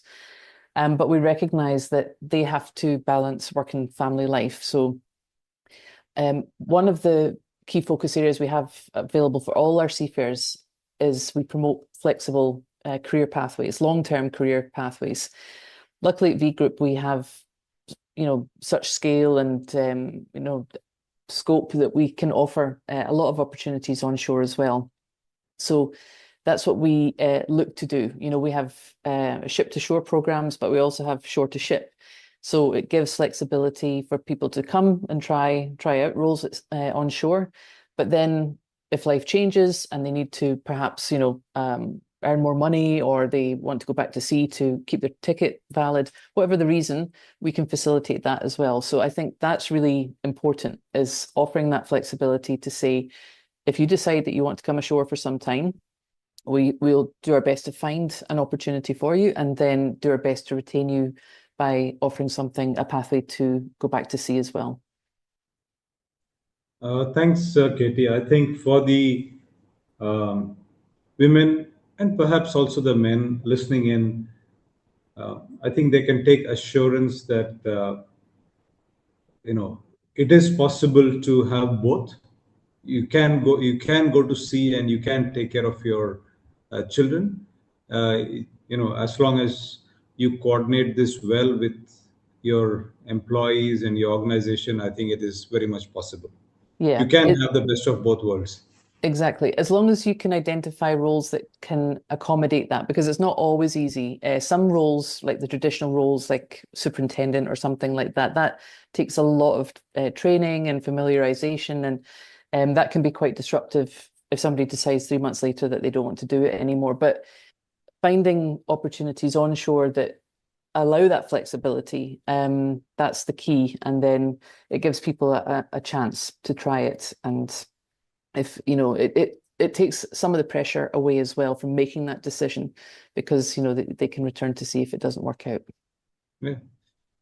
Thanks, Katie. I think the audience will find your comments very useful. Thank you. Sanjam, you had your hand up, and I was going to come to you anyway, but go ahead. Yeah.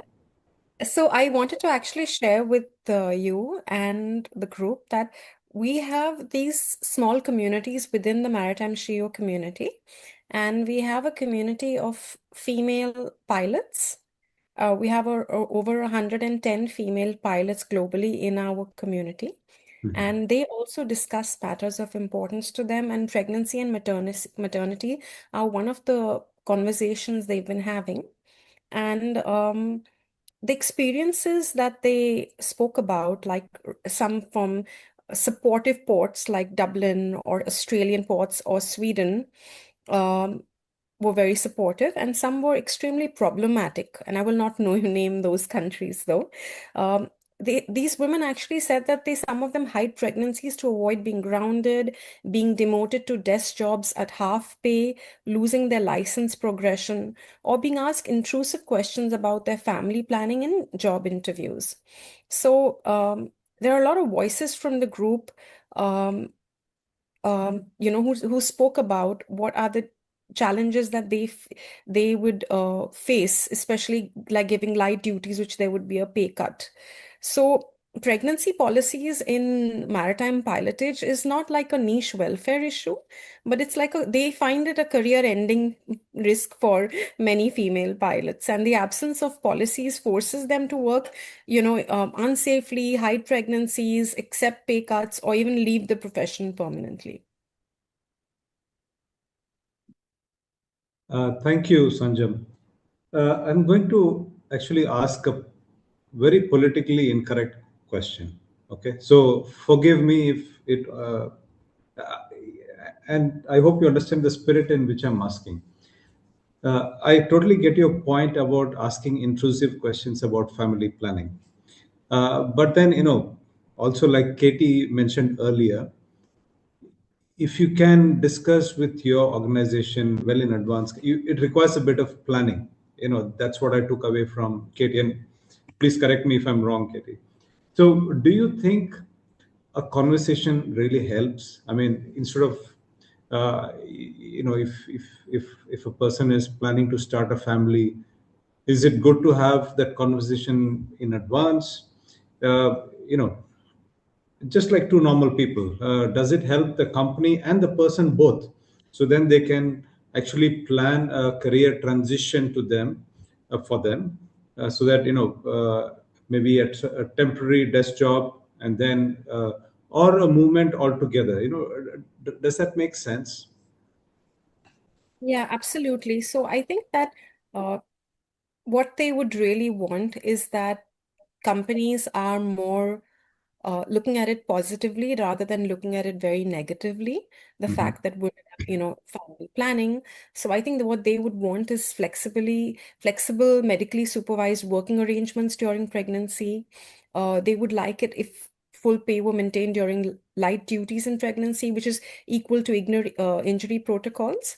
And obviously, companies should have a return to work program with defined steps to back to full class authorization. So I think these questions should be spoken about, these conversations should happen openly, But I think why it's not happening is because women don't have the faith in the companies that they would be treated fairly. And I think that's something very important to consider. So there shouldn't be, that fear within, whether it's the female pilots or others, that by disclosing this or by talking about their plans to have a family, that they would be kind of put in the back seat. So, got it.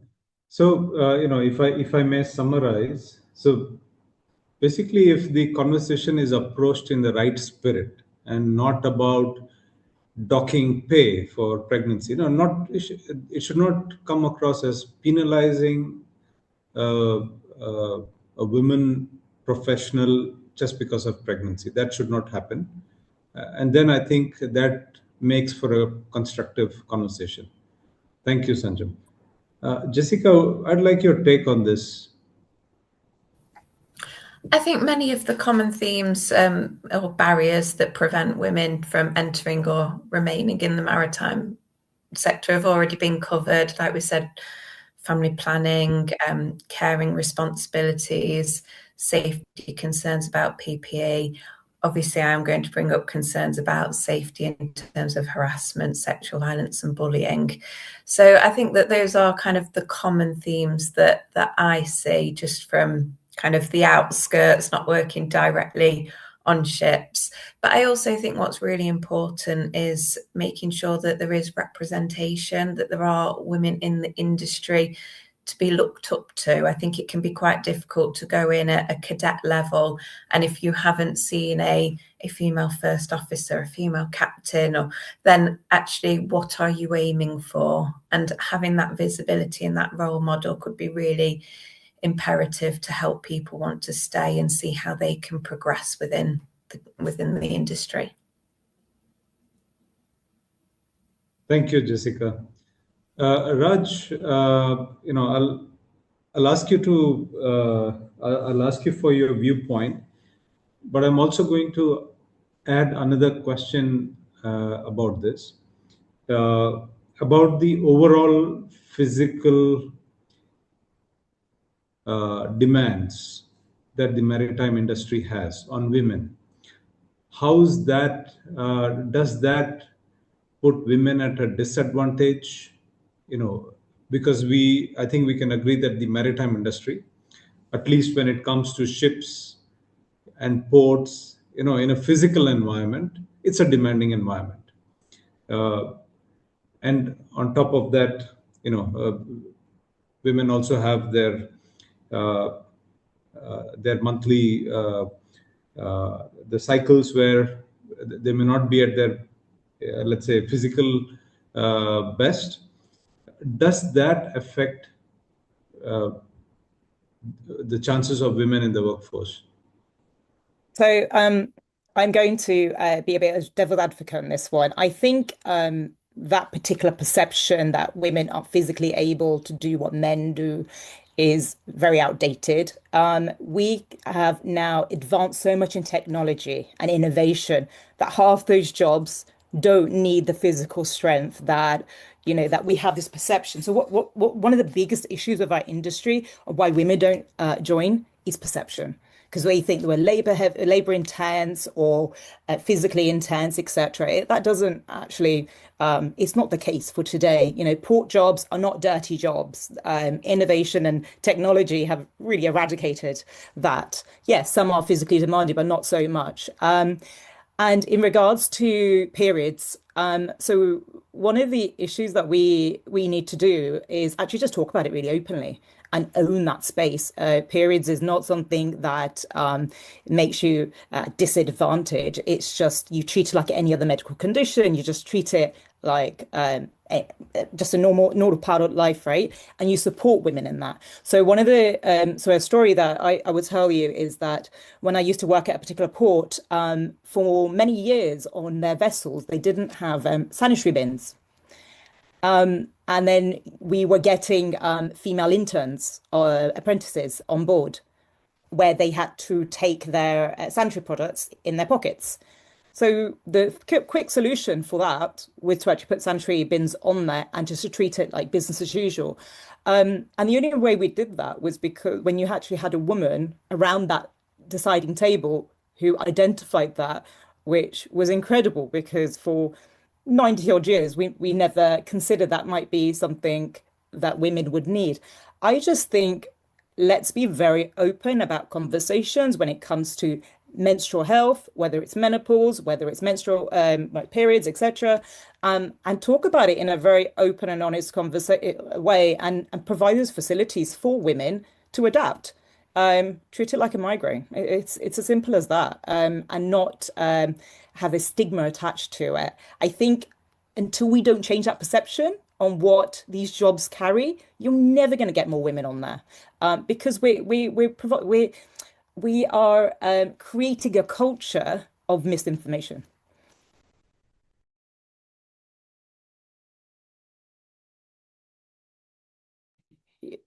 You're on mute. Yeah, thank you, Raj. I think that's a wonderful point because I think if we are all open about it, there's nothing to create shame about or, to be feel less about it. So fully agree with your point. And I think I'd like to also add that everyone should watch this movie Ladies First, which is now on Netflix. And I think it's a very informative movie about women empowerment and, to see what happens when the roles are switched. Katie, I'd like to now come to you. There has been, let's say, the old world view, and like Sanjam also mentioned, if women go to sea, who'll take care of home? So in the sense, there are stereotypes when it comes to their roles in society. So it can happen that that the males may consider women less or not take them seriously, I think, which has also been mentioned here. How do you, address this issue so that, everyone is treated as equal and you can have constructive conversations that go beyond, who's saying it, and rather the focus becomes on what is being said? Thanks. I would say the most important action we can do is training. The way that we've approached the training with our seafarers, before we've put any female seafarers on board, like if we've done a planned project, there's lots of engagement with the male seafarers. So it's combined, it's kind of two-way communication with them as well as training, because we've touched on a lot of interesting points that tie into this, which is, perceptions. So it's really interesting, to use those forums, to have honest conversations to say, okay, what are your concerns? And very often we get a concern about how do I deal with it if, a female seafarer is having her period? How do we track it? How do we manage the work and everything? So they're quite often thinking about it. They've got the best of intentions with it, but it's just very ignorant, and it's not their fault. It's just that they haven't worked with female seafarers before. So we have to approach it with, challenging those perceptions.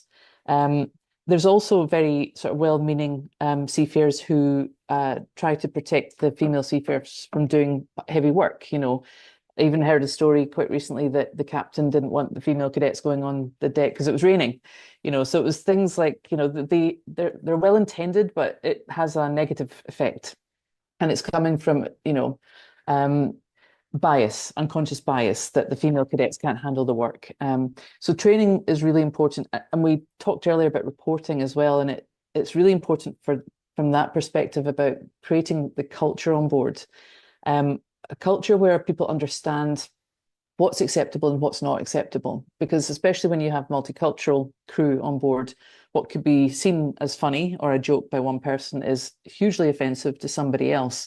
So being able to navigate all of those things, personal boundaries, personal space, that can be different across cultures. People are comfortable hugging, whereas other people are not. So training forms such a really important part of that, so that people understand, expected behaviors, and how to respond, because it's not black and white. It's not something that we can say, oh, this is fine if you do this, and this is not fine if you do that. It's going to rely on judgment. And then making sure that we have multiple channels for reporting. So as Jessica was talking earlier, the hierarchy, the isolation on board makes it really challenging to report. So making sure that there's various other channels available, that's important, and that people know how to access those and how to respond properly when a complaint is made. That's also important.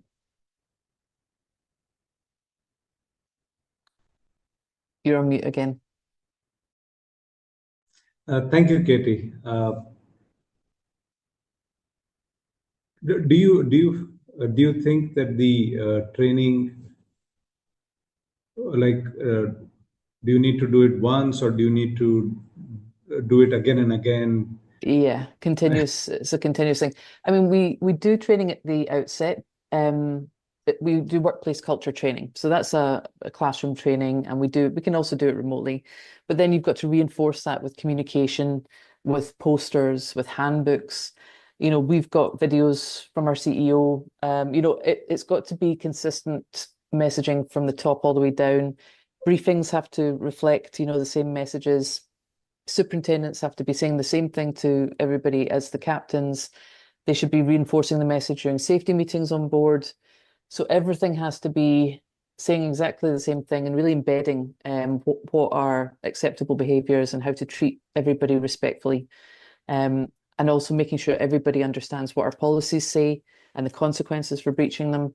And somebody mentioned earlier, holding people accountable so that you can see if somebody does something in breach of those expectations, they're held accountable and there is a positive result. And then, no toxic behavior will be tolerated. And that also reinforces the positive culture on board. Thank you, Katie. Sanjam, I'd like to take your take on the best practices for training so that women can have a safe and equitable workplace in the maritime industry. Yeah. So the first thing I'd like to start by saying is that we notice that, when I've been working in India, especially, that a lot of emphasis is given on training the women to be prepared. What if this happens? What if that happens? But actually, you should not be preparing the women. It's actually quite the opposite, because rather than putting the onus of training on the women and how to deal with situations, which I agree is important, I think the onus has to be on training the entire workforce. For example, the Director General of Shipping mandated we have compulsory gender sensitization training for everybody who goes through pre-sea training. Now, that is just a 3-hour module, and many say it's just a tick box. So while they say, okay, we've started there, but then we notice that the mindset that needs to change is actually if those captains who are already in position of power, right? Because men are gatekeepers of power, they have to be part of the solution. So while it's great to have the training conducted, I totally agree with what Katie said, is that we need to have the message from the CEO top to bottom. It has to be a constant message that goes down, and it needs to be constantly drilled again and again and again. We can have governments mandating it, like we have Government of India mandating that you have to go through a pre-sea gender sensitization. But beyond that, I think it's the responsibility of the companies to make sure that those systems are put in place, that the training is made mandatory. And it's basically, I feel that, once, if this is done, then we will have trust, accountability, and there would be retention of seafarers if we manage to get the right outcome from the training.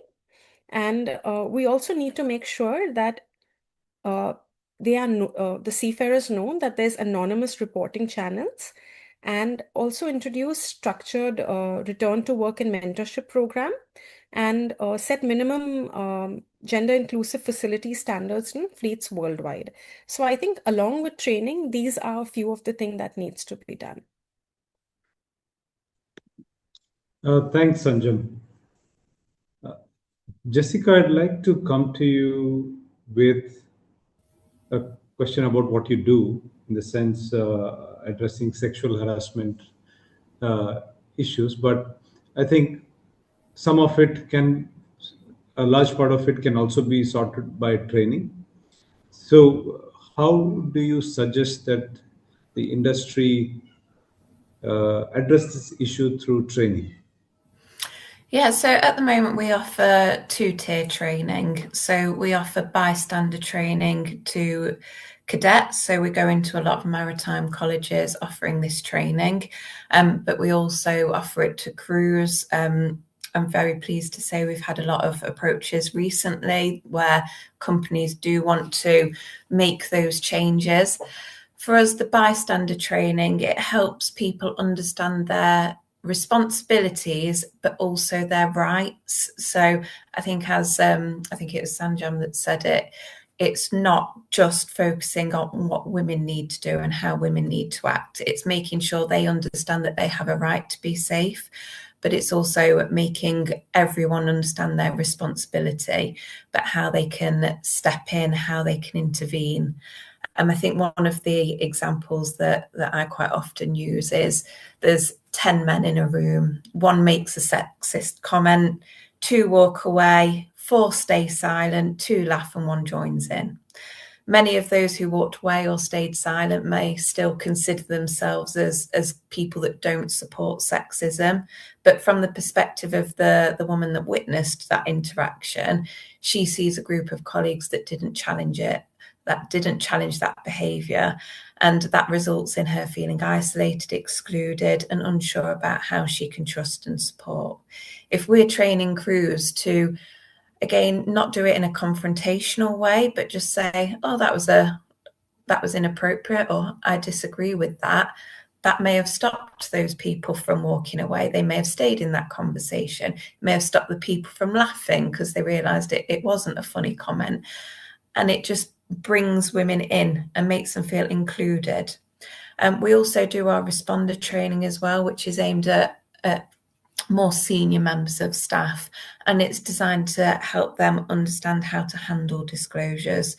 So making sure that they are giving people validation, understanding, they are listening, they are not asking inappropriate questions, making judgments, and then are able to go from there to actually enacting the policies and procedures that we have in place and giving that advice while supporting that person until they can access specialist support such as Safer Waves. Thank you, Jessica. I think one of the ways in which we can also encourage is through actually having people in senior positions, women in senior positions, and that kind of sends a strong message about inclusivity and what is acceptable behavior. So people can observe interactions at the top and inform themselves. So I'd like to take this question to Katie now.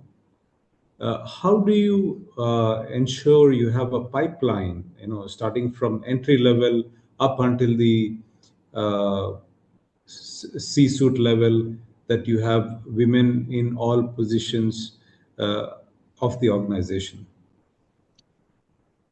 So I think, well, starting with female cadets, I think that's why we're focused on, seeing the value, not only to diversify our talent pipeline on board the vessels, but also onshore, because quite often we see that lack of seagoing experience might be a ceiling for some senior roles onshore as well. So having, female seafarers coming through the ranks and then coming into shore leadership roles, that's what we're trying to cultivate there as well. So I think somebody mentioned earlier about engagement during school. I think it was maybe Raj. Yeah. And that's something that we're also doing as well, is trying to encourage or highlight the opportunities in maritime to school age girls, encouraging them to take up STEM subjects so that they see all the different pathways available through maritime, and hopefully we can compete with the other industries for that young talent.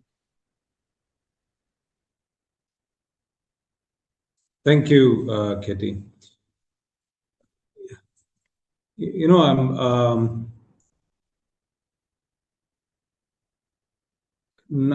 as we are coming to a close for our session, and all the views have been extremely helpful. So I'd like to ask each of you, and of course I might pull on some threads as well. If you'd like to see changes in the next 12 months, let's say at policy level or behavioral level, what should it be? Who should be responsible for it, to make it happen? And what should happen if those objectives are not achieved? So I'd like to start in the reverse now and start with Raj. So I talk about this a lot, is access. Until you don't get access to women, to those spaces, you won't have change. And until you don't fund women, you're not going to have change. So we're really great about talking about initiatives, etc. But those initiatives cost money. Put your money where your mouth is. I literally say that to everybody. Put your money where your mouth is and give women those opportunities to those spaces where those conversations are happening, where they're not present. So until we don't do that, we're not going to be able to change it. So access and funding or sponsorship are two major things that we need to really get a hold of. We don't need to be told how to be ambitious or what's out there for us, what roles are out there for us, etc. We know, we're ready for it. But now we need, in order to accelerate to the next level, we need those boardrooms to represent us. So where does the ownership lie? It's in that boardroom. It's in that C-suite. It's the leaders who make those decisions, which are ultimately men, majority of them. Thanks, Raj. Jessica? Yes, so in January this year, the amendments to the STW curriculum were put in place, which included all new people to the industry having to have an understanding of what sexual harassment and sexual violence was, which is a move that we really support. However, it is only people that are new to the industry. Anyone that already has that certificate does not need to do that training. For me, that could set new people, cadets, up to fail if they are going in expecting their right to be safe and supported, and then the people that they are turning to for this support should something happen do not have an understanding of the issue, then it's setting them up to fail. So I would really like to see it being widespread across the industry and repeated as well. I think we all know that it's not often you learn something once and it stays with you forever. It's that continued learning, that continued messaging as well. Thanks, Jessica. So if I can summarize that, the sensitization training, if we can call it that, should take place every time officers or crew revalidate their certificates. Yes, that's right. Got it. Sanjam, your wish list for the next 1 year for the maritime industry? Yeah, so I have one which I feel if that'll be done, it'll be great. So I think there should be, diversity targets, right? And all companies should follow those targets because unless you set out a goal, you're never going to be able to reach it.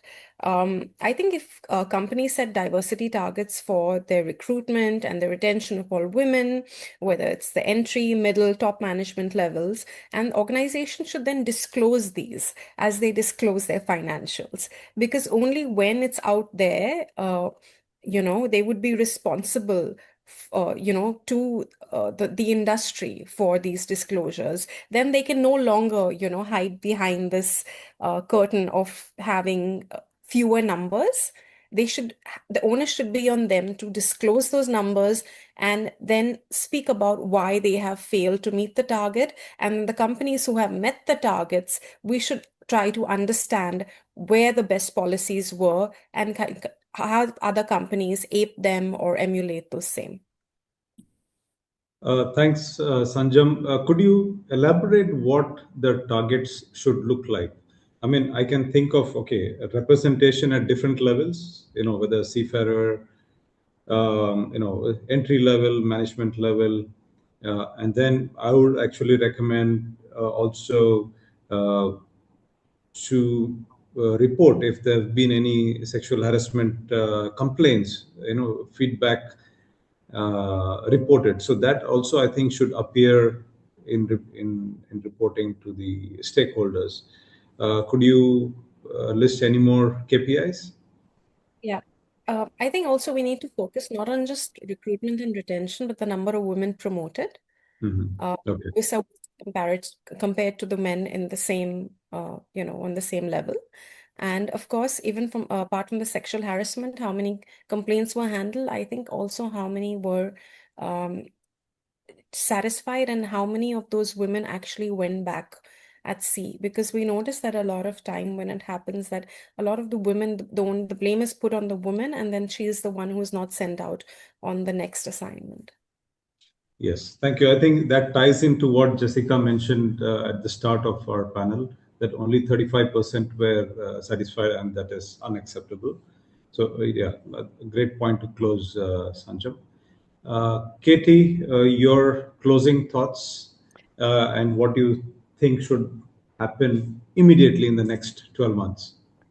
I see a really good opportunity with new technology. That's actually supporting us a lot with diversifying our seafaring workforce. Having access to internet on board helps us attract the next generation, but it also helps us communicate and stay in touch with our seafarers much more easily. So it means that when we've got female seafarers on board or even young male cadets, we can keep in touch, we can send them surveys, we can find out what's working, what's not. Do they feel supported? So that regular contact is really good. And when we speak to our new recruits, our new cadets, and we ask them what attracted you to work at sea, quite often the young female cadets will say, oh, well, I saw this engineer on social media. So they're seeing a lot of people posting reels and showcasing what life at sea is all about. And this is actually encouraging more female seafarers to take it up. So that's also good.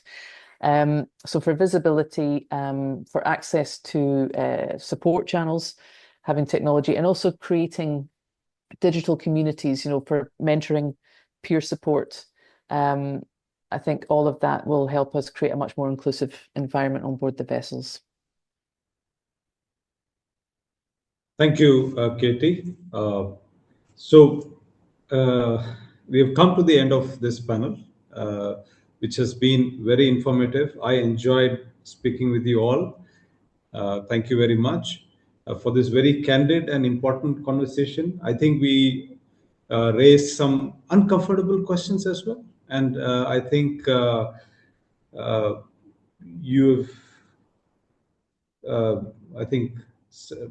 you've also said that we should talk about it more openly. We should be more open about the issues that women face. We should work in collaboration, not competition. So have this conversation with both women and men. And you also mentioned that we have to create an environment, have structural and work on it on a structural level. I mean, you're talking about entry-level pipelines, KPIs for different for recruitment, and to follow up on any feedback on any complaints on sexual harassment or discrimination, and even care about things like personal protective equipment.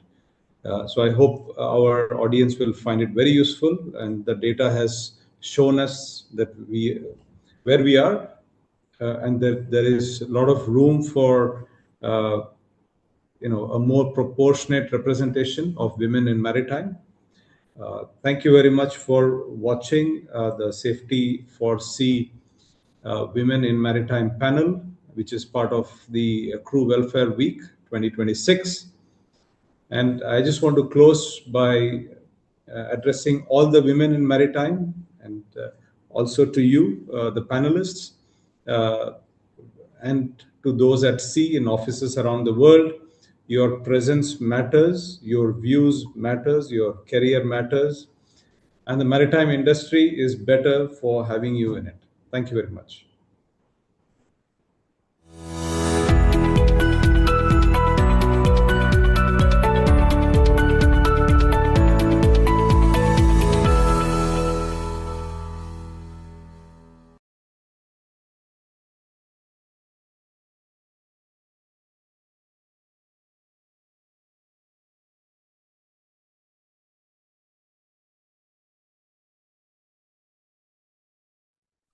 Viewers and friends, after 3 very successful days, it's time to bring our 2026 Crew Welfare Week to a close.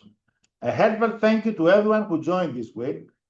This large-scale event brought together more than 50 maritime stakeholders, experts, and industry representatives from around the world.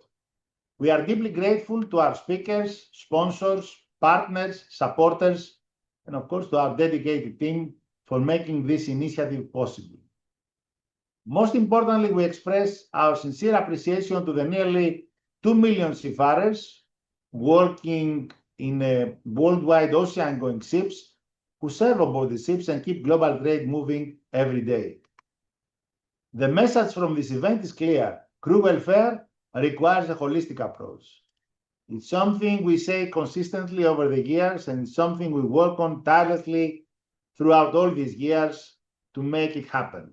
It is about physical health, mental well-being, safety, connectivity, inclusion, fair treatment, and decent living and working conditions on board every ship. When seafarers feel valued, protected, and supported, they become the cornerstone of operational excellence, resilience, and above all, safety at sea. Before we close, we would like also to remind you of 2 Safety for Sea initiatives, 2 important Safety for Sea initiatives. The one is the 2026 Seafarer Crew Survey, proudly supported by the North Standard. Remains open. This crew welfare survey remains open, and we encourage all the seafarers and all the maritime professionals and stakeholders to take part and make their voices heard. The second initiative is about the Safety for Sea petition. We advocate for free and high-quality internet on board all ships, as connectivity is a vital part of modern crew welfare. In these days, a seafarer cannot be held on board ship without any access via internet to his family and friends. So we would like to work with all those stakeholders to make it happen, and the Safety for Sea petition in one of these key, let's say, measures we have in place. Improving crew welfare requires cooperation among the maritime community, practical action, and a strong culture of care. So we would like to thank you all for tuning in and contributing to this important conversation through the past 3 days. We look forward to welcoming you again in one of our upcoming events, and would like to ask you to stay tuned at safetyforsea.com for updates and future events and the latest development in crew welfare. Thank you very much.